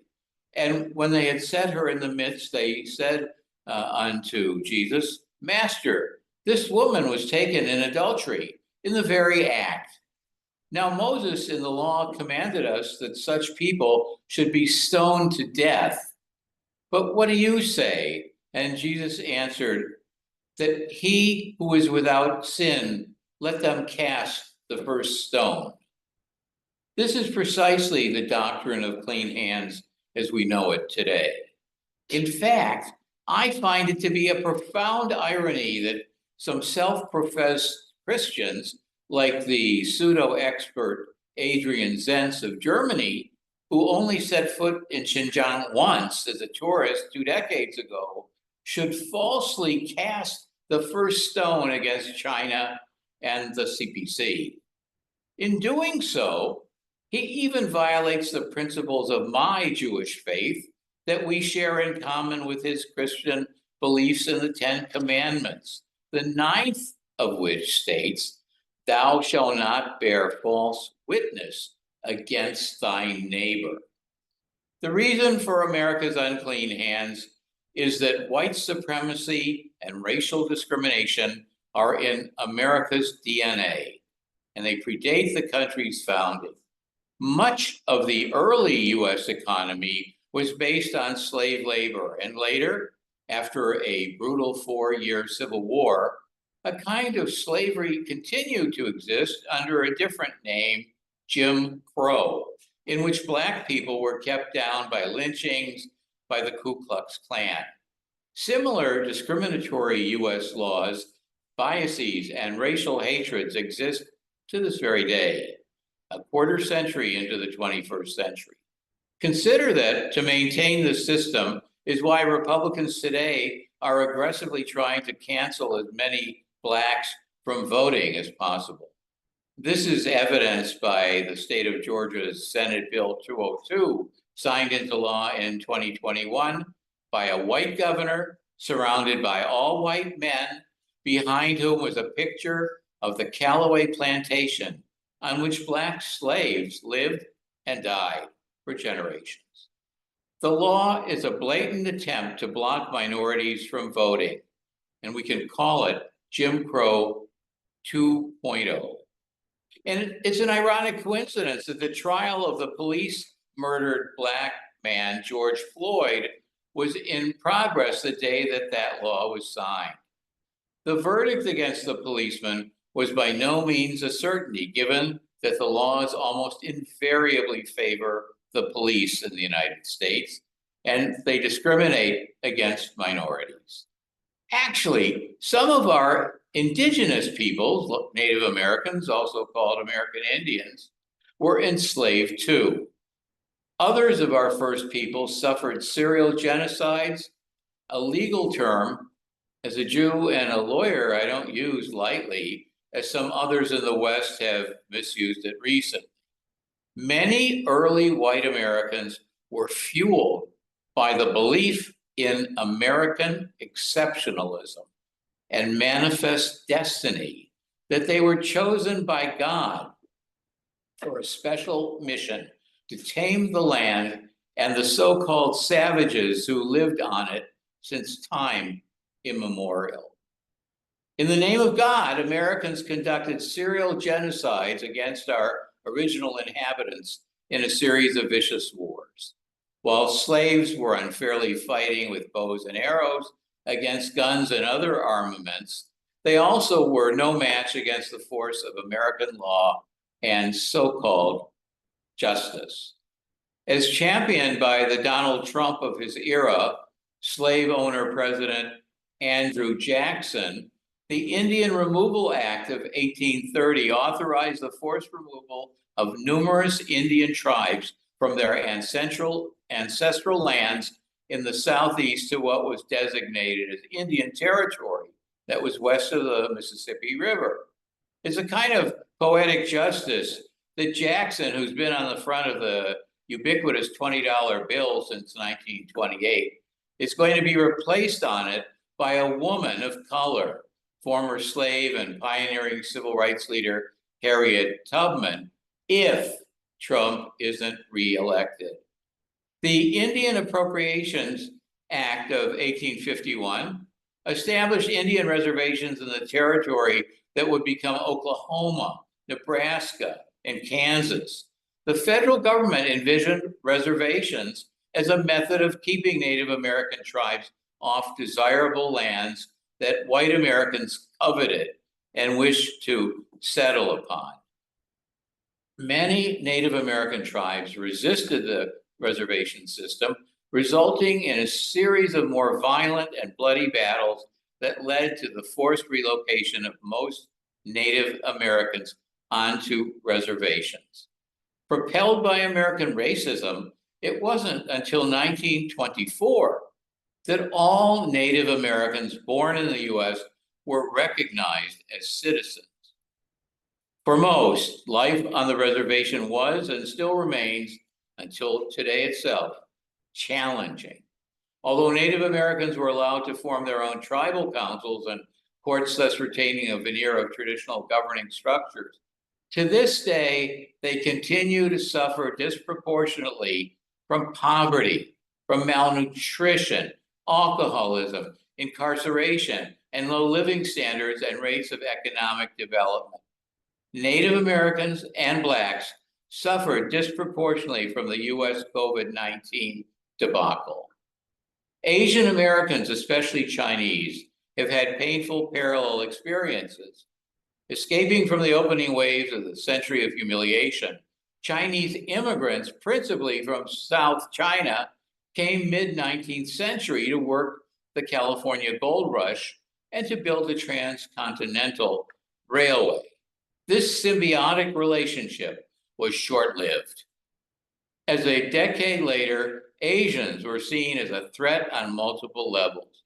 The fear of a yellow peril led to Chinese women being prevented from immigrating to the US for decades by the Page Act of 1875, because it was presumed that they were all prostitutes. Chinese men were soon barred by the Chinese Exclusion Act of 1882. I guess that name dripping with racism says it all. And to add insult to injury, the Page Act was only repealed in 1974, and the Chinese Exclusion Act was repealed in 1943. But the bad news is that it was replaced by another act which allowed only about 100 Chinese to immigrate into America until 1965, when it too was repealed. Anti-Chinese racism continued, and against other Asians.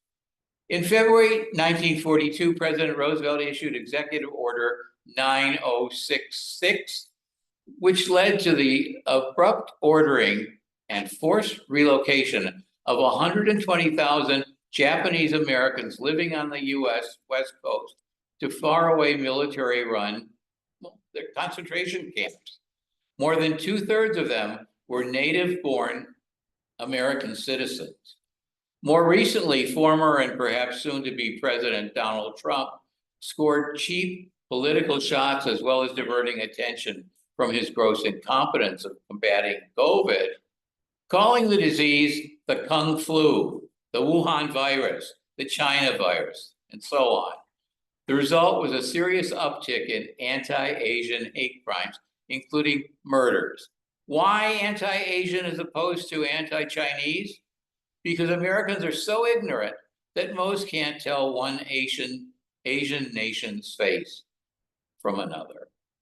As a result of Trump's leadership, Asian Americans who would have never considered gun ownership felt compelled to buy weapons from handguns to AR-15 assault rifles, and with good reason.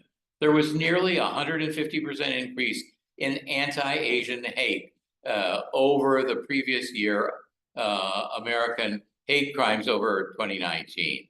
As one Asian American leader put it, the political leadership under Trump really puts the target on the backs of people perceived to be Chinese. And racism has soiled the reputation of other of American allies who are also British colonies, neighboring Canada, far off Australia, for example. Both have too much in common with the US and each other when it comes to white supremacy and institutional racism. The list of shame extends, of course, to America's allies who are colonial powers themselves, such as England, France, Italy, Netherlands, Portugal, and Spain. Want to talk about a true human rights leader? You only have to look at China, who unprecedentedly lifted 800 million of its people out of poverty. China, whose life expectancy at birth once was half that of the US, now has surpassed it.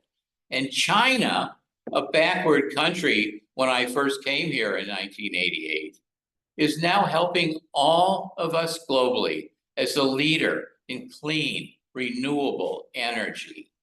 So let him who is without sin cast the first stone. Thanks very much. Thank you so much, Dr. Zulden, for that very informative, very enlightening presentation. I really, I would like to highlight again that the concept of clean hands. It's something I think that most people in the West should learn, should think about and remember, precisely because this talks about the hypocrisy of some Western countries, especially the United States, saying there are a lot of minority violations in China, but if you really look at the United States, it's facing a lot of racial, human rights issue, and one of that I think is racism, which is very much evident. And you perfectly trace it back from the time of the colonization of the American Indians up to the COVID-19, which actually there were a lot of hate crimes against Asian people. So thank you so much for that. But on the other hand, you also put a brighter side of your presentation by highlighting that China is an example of a country that was able and is able to uplift many people from poverty. And thank you so much for that kind of highlight. Now, ladies and gentlemen, before I call on our next speaker, let me, I think it's good for me to acknowledge the presence of Mr. Dennis Stanton, Beijing Bureau Chief of the Irish Times. Thank you for coming and for being part of this forum. And also Mr. Kumada Nauku, lecturer at School of International, a doctor. Yeah, he is already. Sorry. Dr. Kumada Nauku, lecturer at the School of International Studies at Zhejiang University. Thank you, ma'am, for coming, and also Dennis for being here. So, ladies and gentlemen, friends and colleagues, let me call on Ms. Alta Viyati, Secretary General of Human Rights Commission of Malaysia. You have the floor. Thank you very much, Professor Anna. I should also say that apart from being the Secretary General of Malaysian Human Rights Institute, I'm also a fellow at Iman Research, a co-founder as well, and that's how actually I met Andy and Mr. Captain Andy Tian, and who invited me to be here today. So thank you. Hearing everybody's presentation has definitely been very enlightening, and it's good to hear different angles on this topic, promotion, protection of minority rights in UN SDGs. So for my presentation, perhaps what I would like to do is maybe deep dive into the challenges on weathering human rights and minority rights within the Malaysian context, and to share a little bit of our experiences over the years. I mean, maybe to start off, I think what the key big international document that you have on minority rights from the UN is the UN Minorities Declaration, which basically stresses the promotion and protection of rights of persons belonging to a national, ethnic, religious, or linguistic minority, so that they can contribute to the political and social stability of a country.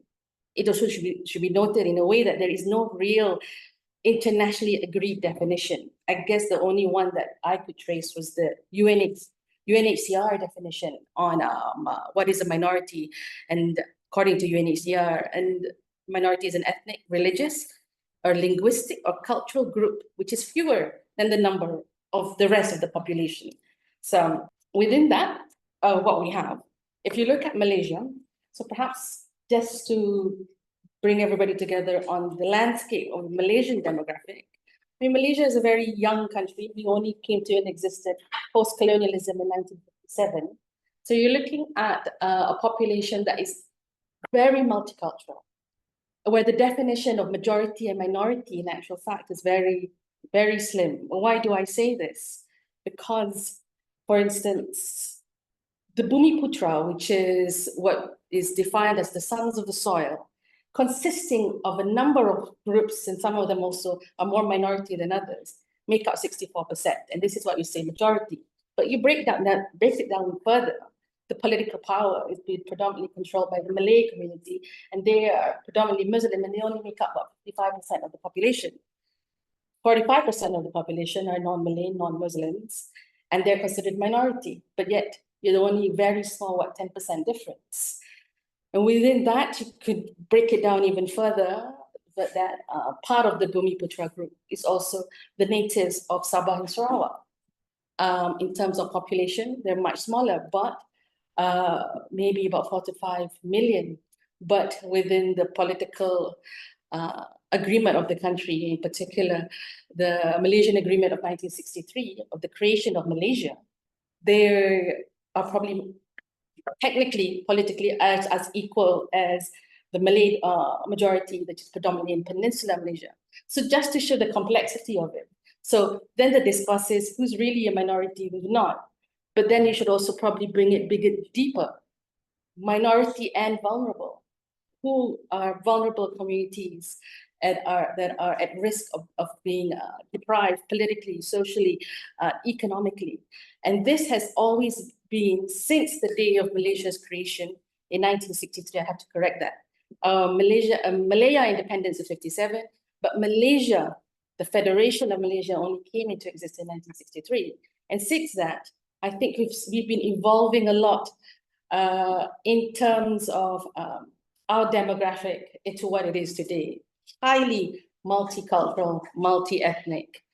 And one of the key more recent challenges we are having is the acceptance of refugees, asylum seekers within the country.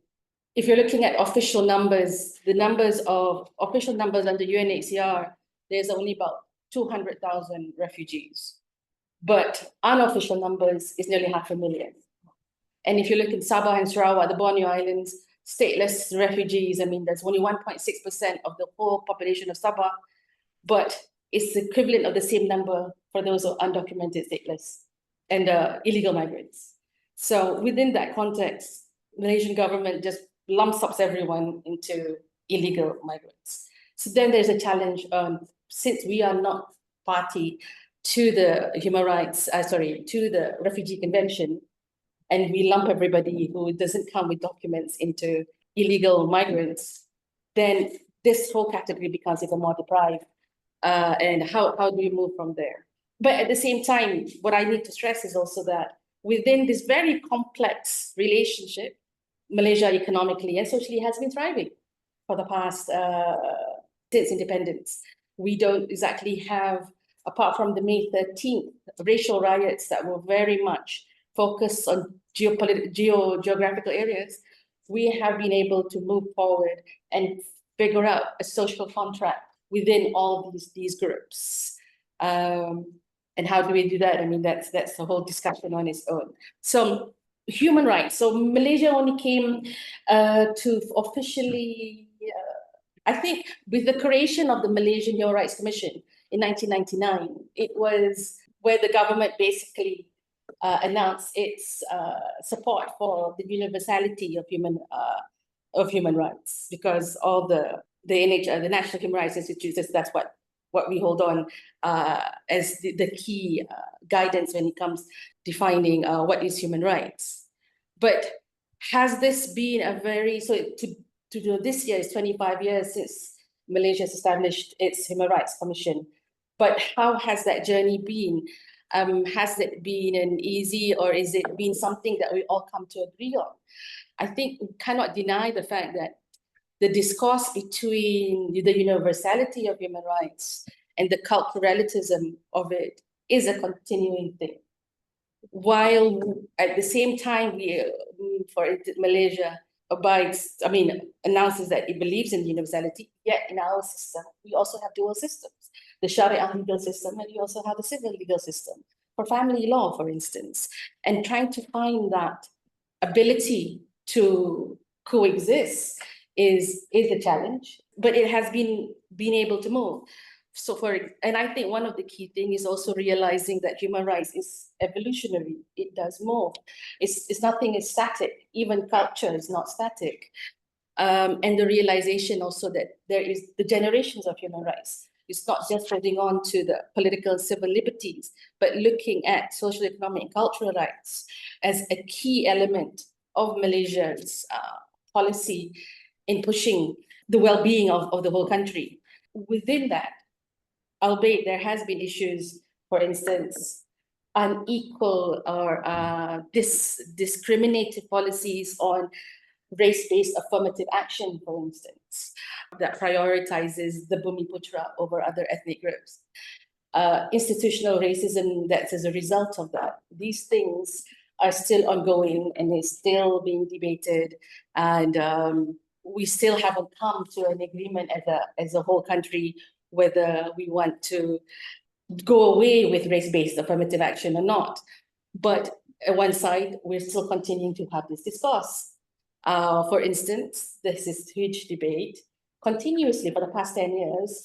There is one university in Malaysia that is called the University Institute of Technology Malaysia that was set up as an education institute for Bumiputra only. At that time, the Bumiputras were very much disadvantaged, but it's been 30 years. So the question whether it should maintain its ethnic-based policy is something that is continuously being challenged again and again. And eventually, I think the country will come to some form of agreement. But this discussion cannot necessarily just be top-down. It also has to be bottom-up, for instance.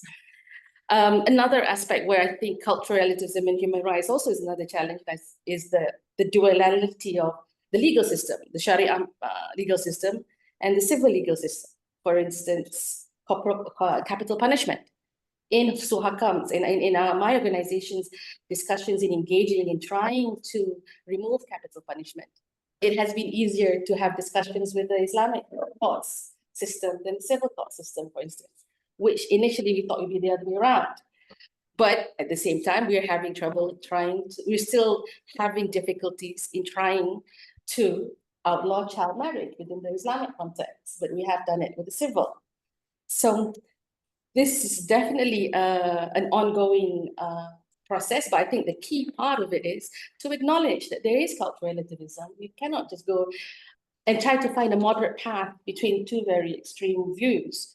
And I think then there is a way to be able to not only make a policy change, but for that policy to be accepted by the people and the public.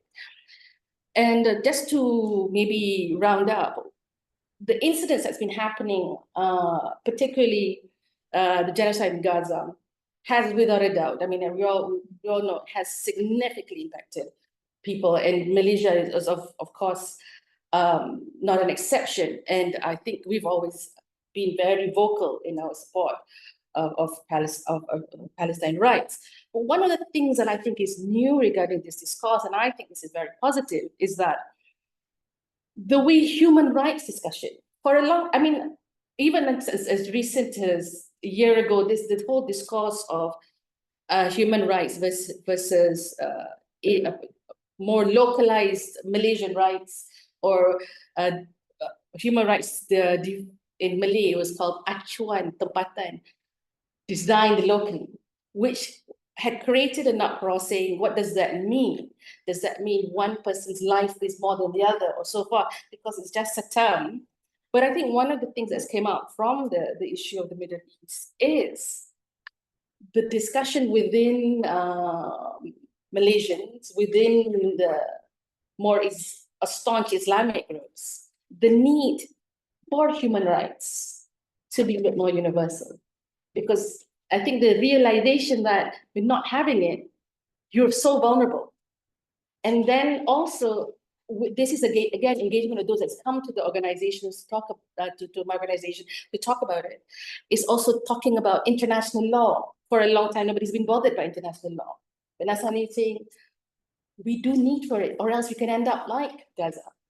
So this is one of the, I think, good things one of the small silver linings that I'm seeing locally is wanting to have more ownership over human rights being from a global south. Mm-hmm. The fact that everything is controlled by the North makes them define it. And suddenly when things go against it, well, what's happening now, and the silence is so deafening, there is more need for the global south to take ownership, not to change, but to own it and also push for its implementation, and not allow that implementation and that ownership to be so one-sided. And I think that's one of the interesting things that's coming up. And I think that's one of the things that we need to exploit further and push for it, is taking more ownership from the global south. Thank you. I'm open to questions. Yeah, I think later I have questions actually. I mean, like, thank you so much for the very, I think my impression of your presentation as the moderator is like, I'm trying to, it seems like I said, oh, we have a lot of challenges in terms of minority rights and human rights in the Philippines, but it seems like Malaysian context is very complex. I mean, complex in the sense that, issues related to human rights, minority as against the majority right, and how you even distinguish between a minority and a majority is very much challenged in that sense, in that context of yours, which is very important for us to know, especially in my country, because we're part of Southeast Asia, Philippines, and I also work in different countries in Southeast Asia. So I think the good thing in your presentation is you highlight that in a multiracial, very multiracial and multicultural society like Malaysia, this kind of issues exist. And I think one important highlight in your presentation is the last words that you have said. The Global South has to have ownership when you talk about this issue and has to push it. And I think I will add to that it should not be hijacked by the few Western countries that actually sometimes in many ways define the frame of what is human rights, which is not suited usually in the context of the global south. I think that is a very, very good presentation. Thank you so much for that. And without further ado, let me proceed to the last but not the least speaker for this second forum of our this afternoon. And ladies and gentlemen, may I call on Mr. Jan Pak, Senior Fellow, Belt and Road Focus for Asia Pacific. You have the floor. Thank you very much. I think we're at the risk of one too many Malaysians here. Myself following Altaf. Malaysia's situation is indeed interesting and instructive, but to build on and to use the rich material laid out by previous speakers, I'm going to draw on what you guys said and try to pull together some of the, I think, conceptual puzzles I still have about the concept of minority rights. It's used so much, it's a UN term, for example, that we don't stand back and sometimes ask, why are we using this particular phrase? And this is to also refer a little bit to go back to a little bit of what Anna was saying about developing our own concepts. And before you do that, you might want to actually question the concepts that you're using and try to articulate a little bit the framework that they occur in. Minority right, the concept of minority is of course, it's flatly an arithmetic set, it's statistical. Yes. One wonders what kinds of moral and legal claims mere minority elicits. Why should anyone deserve any extra rights because one is a minority? What kinds of rights are these that pertain to minorities but not to individuals? So there again, you have the concept of that a whole other set of issues arises about this, whether there are such things as group rights, community rights, separate from individual rights. But notice that the way I just posed the question is in a language that we all, many, I think almost all of us, very familiar with and grew up in, which is a liberal framework, a liberal legal framework of concepts, in which rights actually classically pertain to individuals. Group rights are a little bit strange and quite difficult to understand, except if you have a little bit of history. For example, that one understands that in England, for example, church, the established church, because it's a state church, has certain rights. A certain community has certain rights, but they are not necessarily for protection. Now we assume that minorities need protection. Why? From whom? Well, from the majority.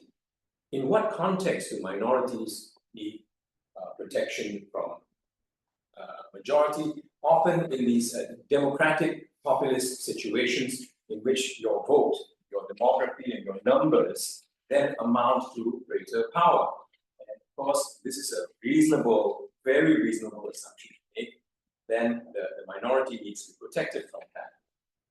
But I think, as Alta pointed out earlier as well, minority is not necessarily the most vulnerable. It doesn't equal disadvantage. In Malaysia, for example, although being in a minority, of course, is prima facie against a larger group, and in a political situation where electoral numbers count, etc., or just sheer numbers in a gang, you just have fewer and you're just less powerful. But there are such things as economic dominance, the issue which arose in early post-colonial Malaysia, where the Chinese is supposed to be sort of numerically smaller, not by very much, but economically extremely dominant.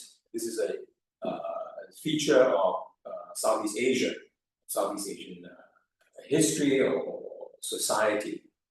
But that question alone, one needs to stand back a little bit from it. How did this become a problem? How does one community get described, delineated, identified as an ethnic group or a race?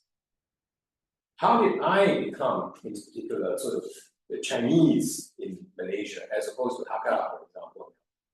Some guy, descendants from South China, right? In Malaysia, you have different Chinese groups with languages, with Chinese so-called dialects, so different from one another. We don't understand each other actually. In Europe, they would qualify as different languages. Similarly, with the so-called Malay or majority, you have people from Sulawesi, you have people from Java, who might not even have spoken the same language at home. So then the definition, the creation of minorities, is a feature of two great historical or two large sets of phenomena. It's an intersection of these, which we have to look at really to understand how this term is mobilized. One of these, quite clearly, is the nation state as a project. Now, in Southeast Asia, you see this with great clarity because every one of these nation states, right, is, well, Thailand and Siam by default. We have these, all of the others. It's the only one who's not colonized, but like China, pretty well humiliated, or pretty well hemmed in. But every one of these others is created by, is a product of its borders, its delineations, and its definition of who is what is a race, defined by colonial masters. So you have that situation. This is important to understand because you then have, after decolonization, after independence, you have specified minorities, for example, identified with certain occupations, living in certain areas in a very familiar, particularly in British areas. You have this sort of Star Wars world of different creatures doing different things. The Irish are very familiar with this sort of thing. Or you have Irishmen there, and they have a particular function, like sub-function within the sort of white rule. Now, so you have that kind of racial hierarchy and construct and specialization task. Minority gets defined in those terms. But if you notice from Harvey's presentation, the operative issue there wasn't whether one was minority or majority. It's really ethnicity or race projected and as a construct. Native Americans were not, definitely not minorities on their own continent. They were created as a minority through elimination, right? They were defined in a particular way through elimination. So, Black people, in some areas, in some states at certain times, constituted majorities, more slaves than slave owners. Okay, so this, it's not conceptually not terribly useful there. The operative thing was race. What else does the concept of minority leave out? Well, it leaves out class, for example. Something that taught not to outside of places like China. Yes, even so, after 1991, I hope it's back, but you don't talk about it, particularly in a society that's actually relatively class-free. But you're taught not to talk about class. So many things are I talked about big frames. There's another big one, of course, deeply related to this, and I couldn't help talking about it already. That's colonial history, which of course did not end.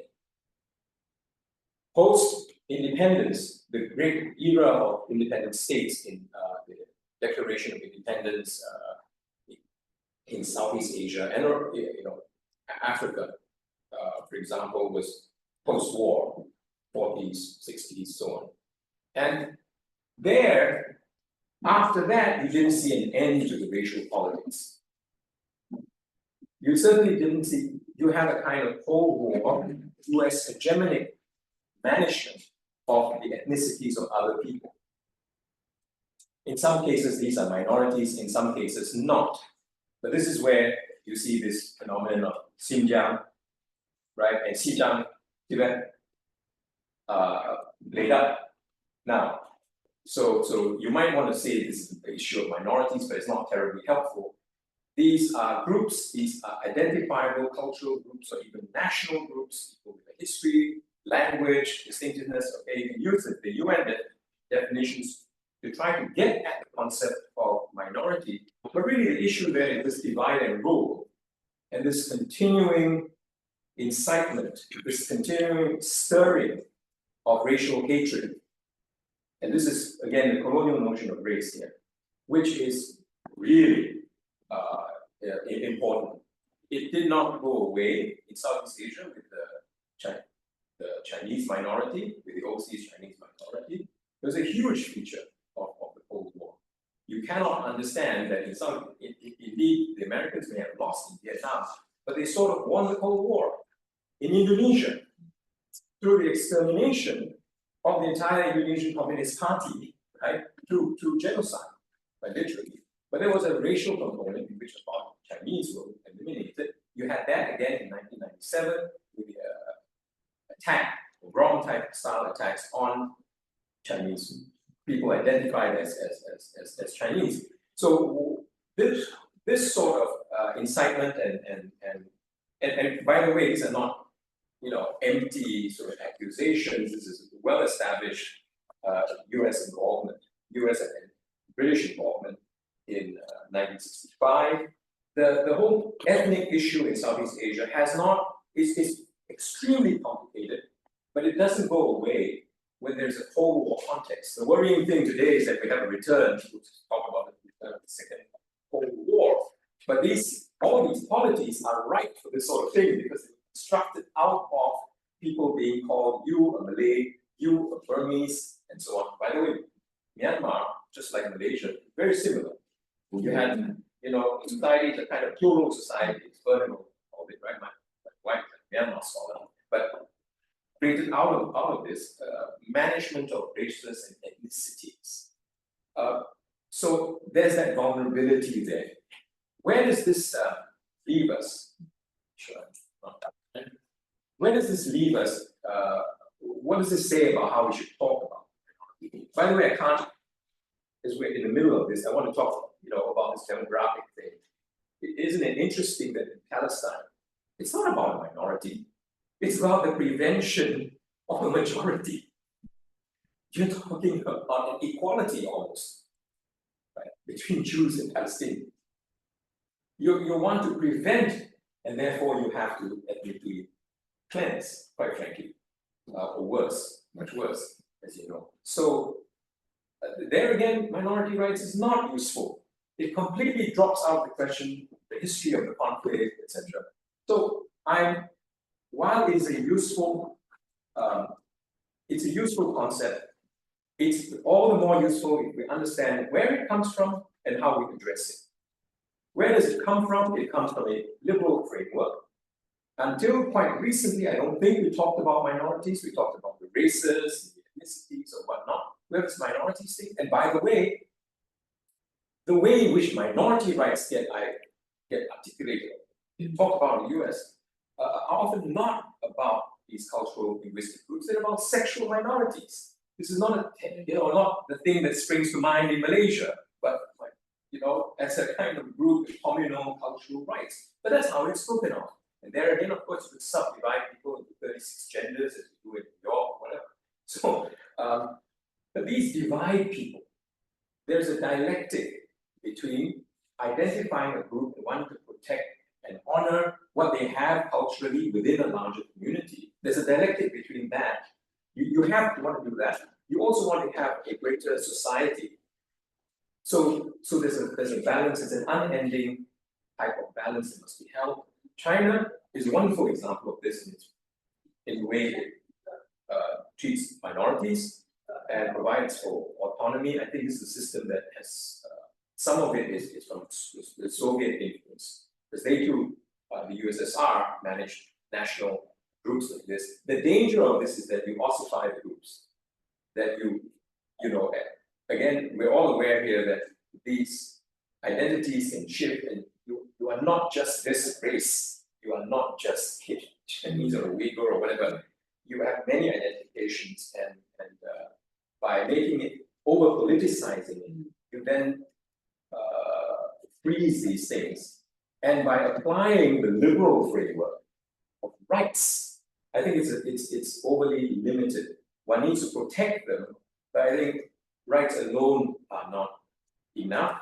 In fact, they put it in a kind of, they put the issue in a adversarial or court type process, in which actually it's illusory.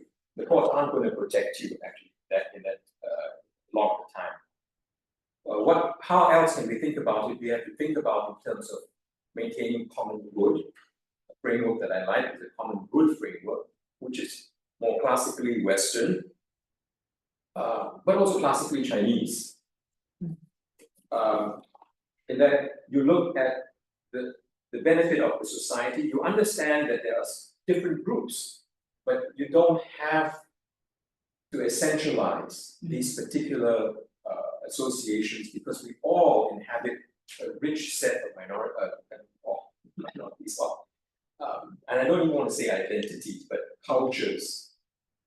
And you want to be able to move between them and to work them without getting involved in the sort of identity politics, which then fracture people, and you end up in these eternal conflicts between these groups, which is what you observe in Western Europe, in the North Atlantic style liberal democracies. Yes. Thank you. Okay, it was a very, very mind motivating kind of presentation. But one thing that I enjoyed it a lot, the presentation of John, and how he actually dissected actually the concept of minority rights being as framed in a liberal context or a liberal frame, and that was very good. Thank you. Thank you so much for that. And I think I agree with you. The concept of minority rights based on statistical and numerical thing is very limiting in many ways. And also the concept of minority rights as the way it's framed in a liberal sense is also in most cases does not apply to the different contexts in many countries in Asia. It does not really. And that's even a problem. I've studied human rights and been trained in that area as well.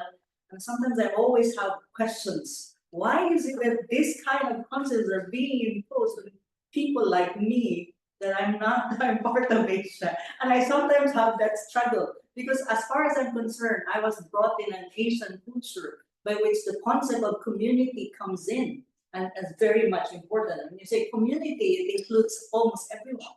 And the greater good for the community is always being emphasized. I think that's one of the very important thing that you also brought out in your presentation, and thank you for that. So, but we're done with the 5 speakers, and we have 2 commentators. So let me call on our first commentator, Dr. Shem Pala, Vice Chairman of the Economic, Social, and Cultural Council. Sir, you have the floor. Thank you very much, Professor Anna.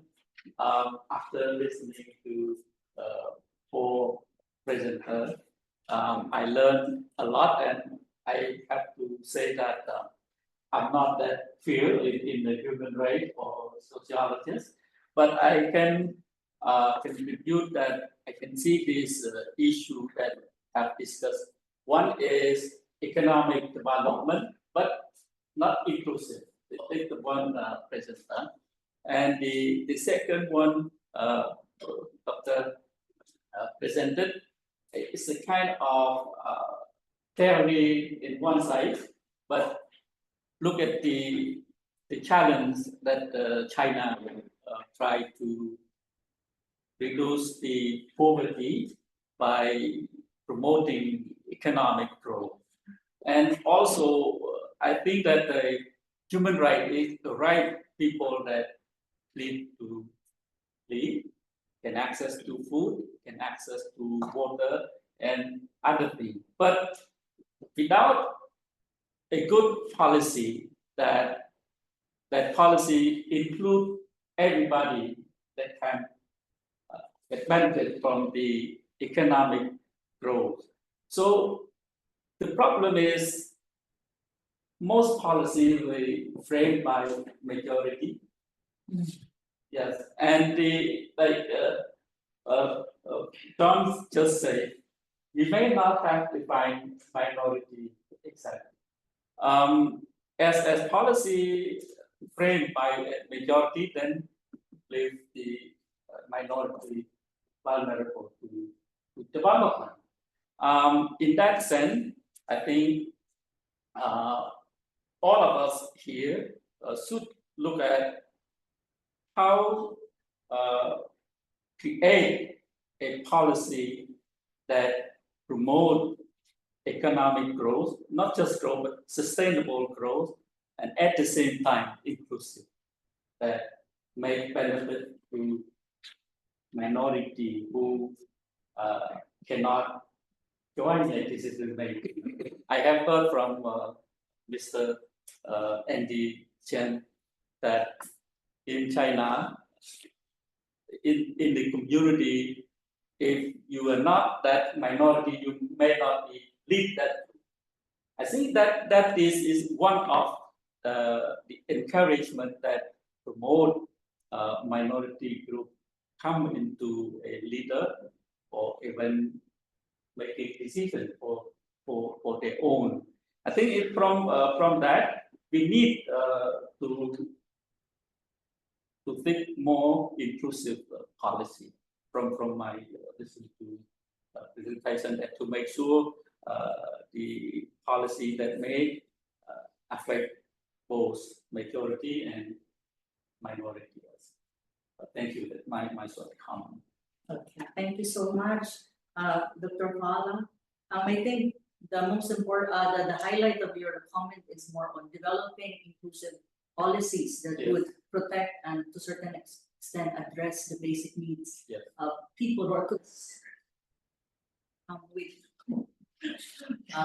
okay, so thank you so much for that. The next commentator is not present here or even in the Zoom, but I think he kind of sent a video of his comments, and his name is Eric Solheim, Vice President of Europe Asia Center, former Under Secretary of the United Nations. Hello, everyone. I'm really honored to be asked to address the forum on promotion and protection of minority rights. This is truly an important issue. Look, nearly all nations in the world are multicultural, multi-ethnic, multi-religious, and all nations have a divergence of political views, and there are minorities, sexual, when it comes to handicaps, and in many other ways. So promotion and protection of minority rights is one of the most central issues of our time. So I'm so pleased that you put this front and center in this conference in Kuala Lumpur and other places. The UN has made a number of resolutions, of course, about everything, the Convention of Human Rights from the early days of the United Nations, but many other conventions and decisions on this issue. That's a very good platform for the discussion. And I'd like to add that the Global South has a particular contribution to these issues. In many areas, the Global South is leading. Look, the first nation in the world who got an indigenous leader was Bolivia in South America, in Evo Morales. India, a couple of years back, elected a president who comes from the scheduled caste and from the indigenous people of the state of Odisha.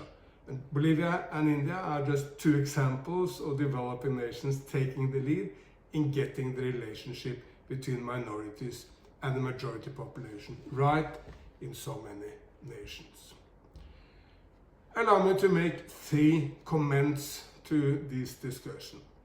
First, let's see this as an enormous opportunity, not a problem. It's true, of course, that there can be conflicts related to minorities and conflicts related to the relationship between minorities and majorities in many nations. But overall, this is an enormous opportunity for a richer cultural discourse in the world and for richer human exchanges.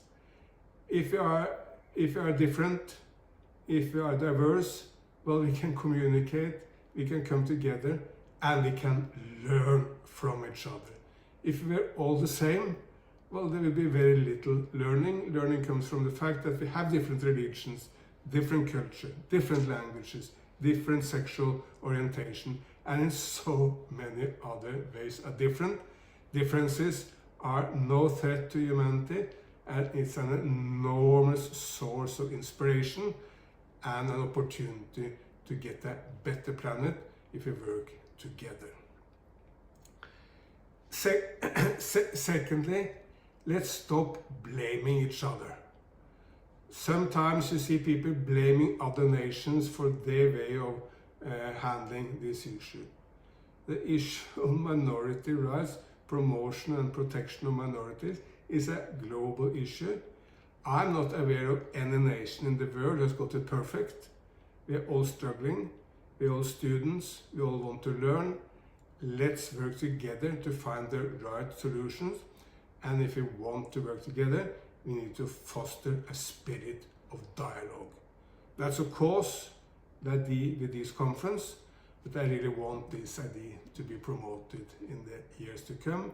Let us not politicize the issue, but see it as an issue where we can learn from each other and find the right solutions together. And finally, let's be practical. And let me give you a couple of examples from the field where I'm most engaged, environment, as to how we can advance from this issue.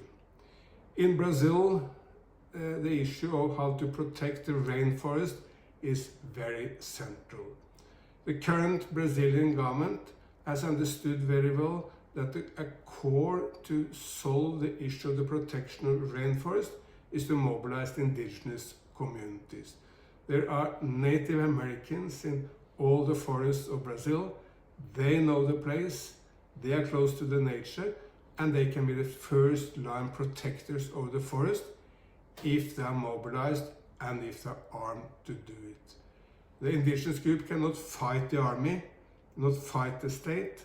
They are not powerful enough to do that, but they can win if they work with the state and if they are empowered by the state to protect the rainforest. The indigenous group are out in the forest and know everything which is happening. They can act very fast if they are given the power to act. Now, a very similar issue is the enormous opportunities which we now have in solar and wind farms in the world. But look, modern solar farms and wind farms are not small and cute. I just visited the biggest solar farm in the world near Urumqi in Xinjiang in China. That one farm is 4 gigawatt. That's more than the entire energy net, the entire grid of Nigeria, the biggest nation in Africa, just in one farm in China. So, of course, it's enormous. But that brings to the core the issue that you need to get the consent of the local people. Sometimes the local people are from majority populations, but very often local people in deserts or faraway parts of the world are from indigenous groups or from minorities. You cannot tell them how to act, but you need to work with them to find the right solutions. And of course, some of the profit, some of the value from the green revolution will have to remain with the local communities. So if we see the relationship to minority groups and the protection and promotion of them as an enormous asset in the green revolution of the world, we will succeed.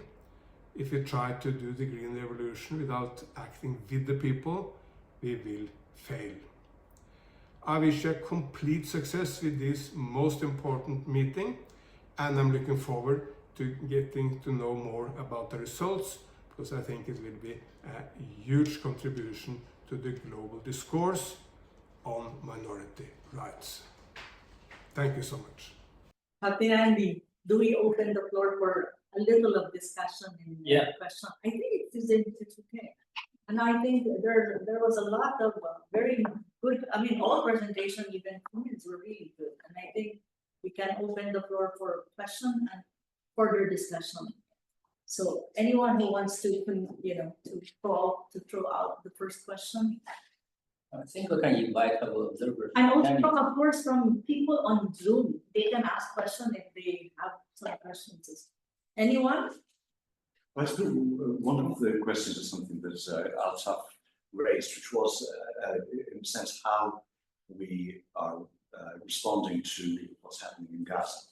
And so on the one hand, it's clear that one response is that it kind of highlights a certain double standard or There's also, as you were saying, this whole question that it reminds people of their vulnerability if they don't have universal rights which can be enforceable.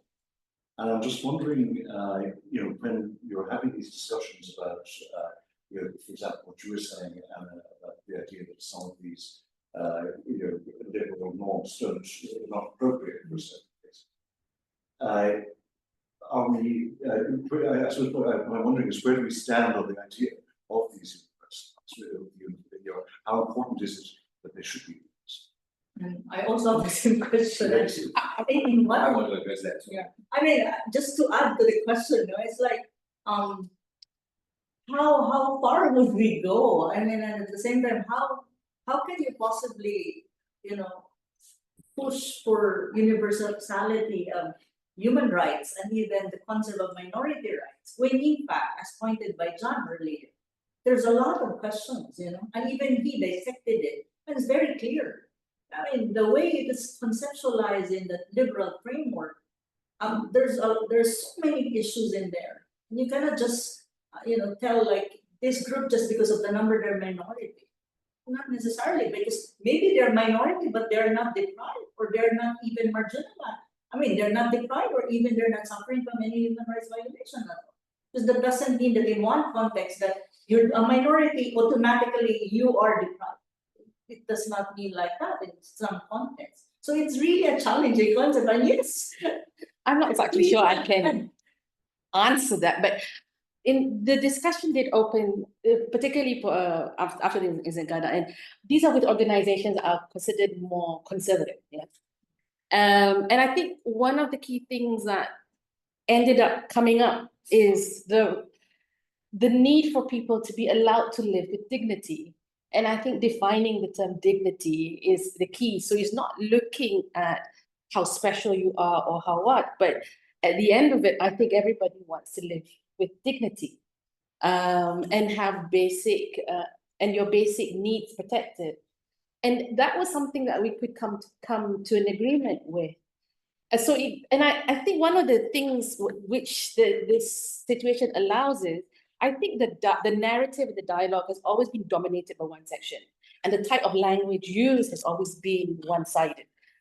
But the issue is something that is experienced by everyone. And I think to allow the other groups to also share their narrative and use language that we can come to an agreement with is very critical. So, and I think for a long time, it's always been felt as imposed instead of you being part of that dialogue. And so this is why the discussion of to be part of promoting, not just promoting, to be part of defining, implementing human rights is critical for all segments of society. And for a long time, it's always just been it felt like it was really one-sided. And I think this is where I see the opportunity. Because I think one thing we can agree with, we all do want to live with dignity.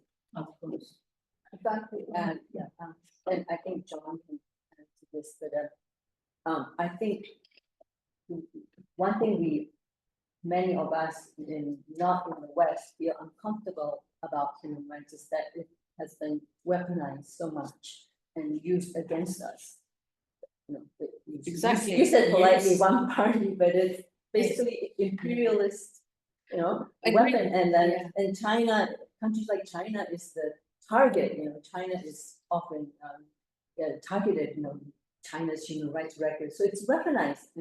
But is there any human rights violation in China that's so outrageous and we don't see any? So it's that kind of thing. So there's human rights and then human rights. It's two separate things: the weaponized human rights and then the human rights that you are talking about that we should value. But what I'm trying to say is, I think, at least in the Malaysian context, in my work, is that what's happened because of Gaza has allowed for segments of Malaysians that before this didn't even want to talk about human rights are now saying, no, we have to own it. We've got to take ownership from it, because if we don't, we're going to become victims of it. Yeah. So, and I think that's actually quite critical. That's also part of imperial framework where we want to own things, and we want to be able to discuss in our own language. But first, we have to use the human rights language or Yes. concept like sovereignty, which is a Western concept, against. I experienced that. Get it, yeah. So I first get we your do that, we have to push back by saying, no, this is our right. And then create our own discussion and our own concepts. And I think I want to thank Captain Andy for holding this, offering us this space to discuss this issue, because usually, I mean, I live in the West and I can't talk like this because the audience and then the people who are hosting are largely, well, yeah. So it's, I think China hosting this is like owning the issue, taking the issue in our own hands. So I really appreciate, someone with clean hands hosting this. You're just a bad person if you doubt rights. That's how it is. Yeah, John, please. Israel is fabulous. Time and again, it's the only democracy in the world. That is that system in which you have elections, be governed by rules of law. Palestinians are dying of human rights. They're dying of their human rights. They've got so much human rights, they're being torn apart, starved, eliminated. Their children are being blown up. What I'm saying is that those rights don't do squat in a certain context. And it's not just a context of, it's because of overwhelming power. And no, a clean exception can be made. These are terrorists. Ergo, no rights. Right? There are all kinds of ways, today terrorists, yesterday another word. So today the word is just terrorists, for example, or you just say Israel has the right to defend itself. That's it. End of conversation. I'm not saying that the liberal framework, liberal universalism, is not an attempt, and often strategically for ourselves, the only way to articulate that universal concern in life. But Anglo-liberals have this curious habit of speaking as if they invented universality. It's as if Chinese people didn't have a notion of the cosmos, didn't have a tianxia, a world, and all under heaven. It's as if Buddhists didn't have a world, a cosmos. Almost every culture has a notion of the world and of all humanity. If you look at the terms that people have for themselves, they think of themselves as the human. That's their word for themselves, which you then particularize. So universalism comes with the territory of being human, actually. The issue here isn't the lack of that. The issue is the dominance, the hegemony of one to the exclusion of all others.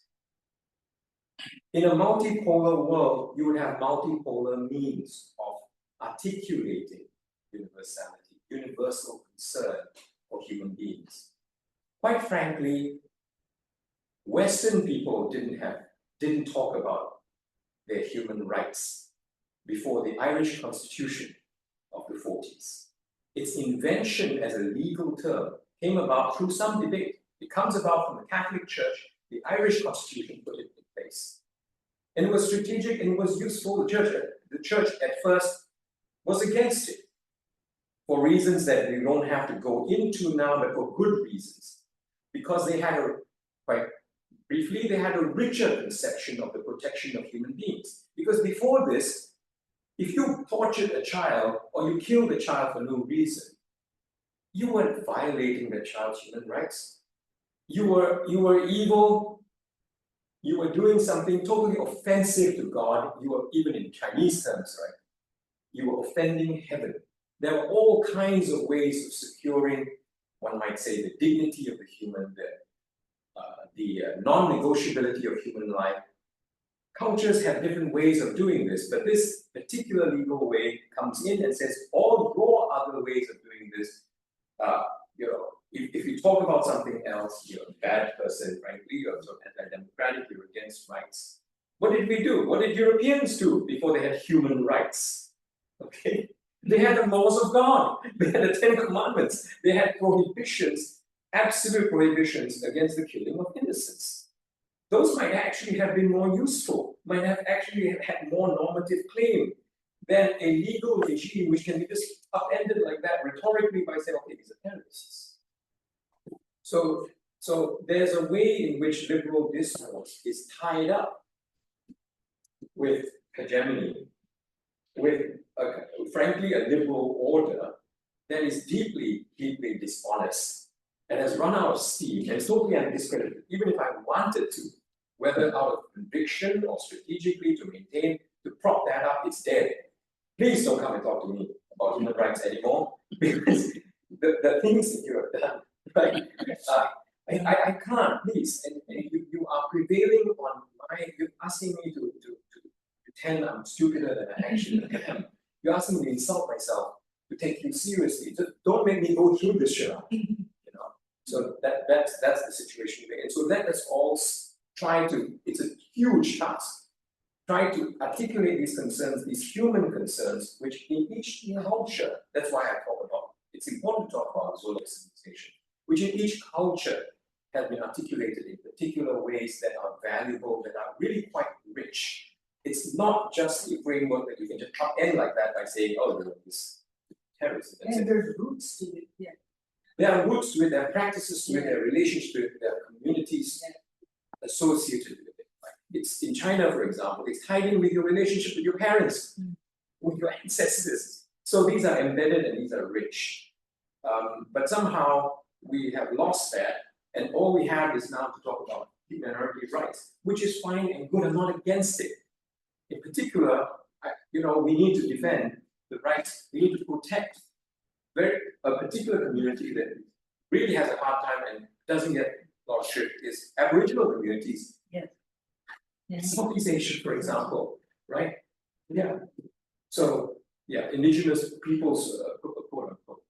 But even that term is not very helpful, right? Who are the indigenous people of China? Actually, Chinese people. Sorry. And I have a small point to make. Is that possible? Yes, please. Yeah, this is Dr. Hassan. So I think in our discussion today and wherever we hear discussion around minority rights, sometimes it's mostly it's political driven with perhaps an economic agenda also. For countries like Pakistan, I'm not too sure about Malaysia and the other, and I sometimes feel that China is very lucky to be a very socialist country, because in our part of the world, sometimes religion, which is supposed to be a bridging factor, becomes a dividing factor, and sometimes within your own country, just being part of a certain sect or religion within the community of religion, a small sect makes you feel like a minority. And sometimes in this time and age where we would like to say that might is not right, but almost might is becoming right, and perhaps people with and it's easier for you to come on the street and raise slogans, and sometimes the right and the voice of the minorities die because of the noise that we create and the narrative that is built. So I would also like to hear if someone can speak now or maybe later in any of the discussion, where I would love to be, and I'll request Andy to call me there also. Look at how religion is helping or not so helping in addressing the issue of minority rights, because each of one claims that our religion is the best, and it provides certain securities to the religion. But then when you find things happening on street and everyday's newspapers, sometimes act of horrific minority related matters. So this is one area I would also like to hear any of the experts speaking, because I'm not an expert, but I deal with this as a university professor every day. Thank you, Dr. Hassan. Yeah, so Dr. Hassan requesting probably Captain Andy next discussion part 2. We'll deal also with this issue. It's very important. Most of conflict is related to religious issues, especially in some countries in the South, in the South Asia. Even even in many other places. But in any case, are there more additional questions you want to raise or a point of discussion that I think we can entertain at this time? He wants to talk. Okay. Oh, any other question? I have a very I'm curious because Malaysian, I think it's the former Malaysian Prime Minister was very vocal against what's being against the Americans when you talk about the Gaza conflict at the moment. How it is being perceived by Malaysian by Malaysian in general? Is it being looked at more as an issue, of minority against majority, or is it more an issue really of Israel asserting its dominance, though they are actually a minority even before, if you look at the history of that part of the world, but how Malaysians are perceiving it? This your leaders, especially the former prime minister, very vocal. I think Malaysia's position, whether our leaders or even the public, has been quite consistent. We've always been very pro-Palestine. I think only now the shock of the violence has definitely taken everybody off guard. But in terms of position, the only thing that I could say is that I think Malaysians, depending on who you're talking to and which community you're from, either see it as the right for, from an angle of imperialism, colonialism, or religion, because Hamas has also been very strongly connected with a number of our organizations.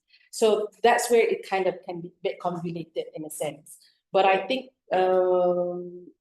but in general, the support is definitely, it's always been solid since day one. And Israel is the one country that no Malaysian we do not recognize Israel at all. So it's one country that we can't visit. But the only thing that I would say, I think, is where Malaysia's limitation is. We are kind of vocal, but we do tend to contradict ourselves internationally at times as well. I think currently there's the biggest issue back home is at one moment we are very much for Palestine and against, but then there's a Black Rock issue back home and the big investment with that. But then again, also it's part and parcel of this international investment thing that is not very clear cut. But Malaysia is struggling to see whether it can play a bigger role within this context. Unlike, for say, Turkey or even South Africa, I think in that context, Malaysia hasn't been able to position itself pretty well. Because when you talk about one of the fundamental issue of the Gaza conflict between Israel and Palestinians is self-determination, which is basically connected to the concept of this quote-unquote minority. Yes. So in a way, there's already a solution proposed in the UN. So countries really has to. I think recently what came out in the news was, I think the US ambassador was saying, why can't Malaysia play a more prominent role in the peace negotiation? And our answer was that we don't even recognize Israel.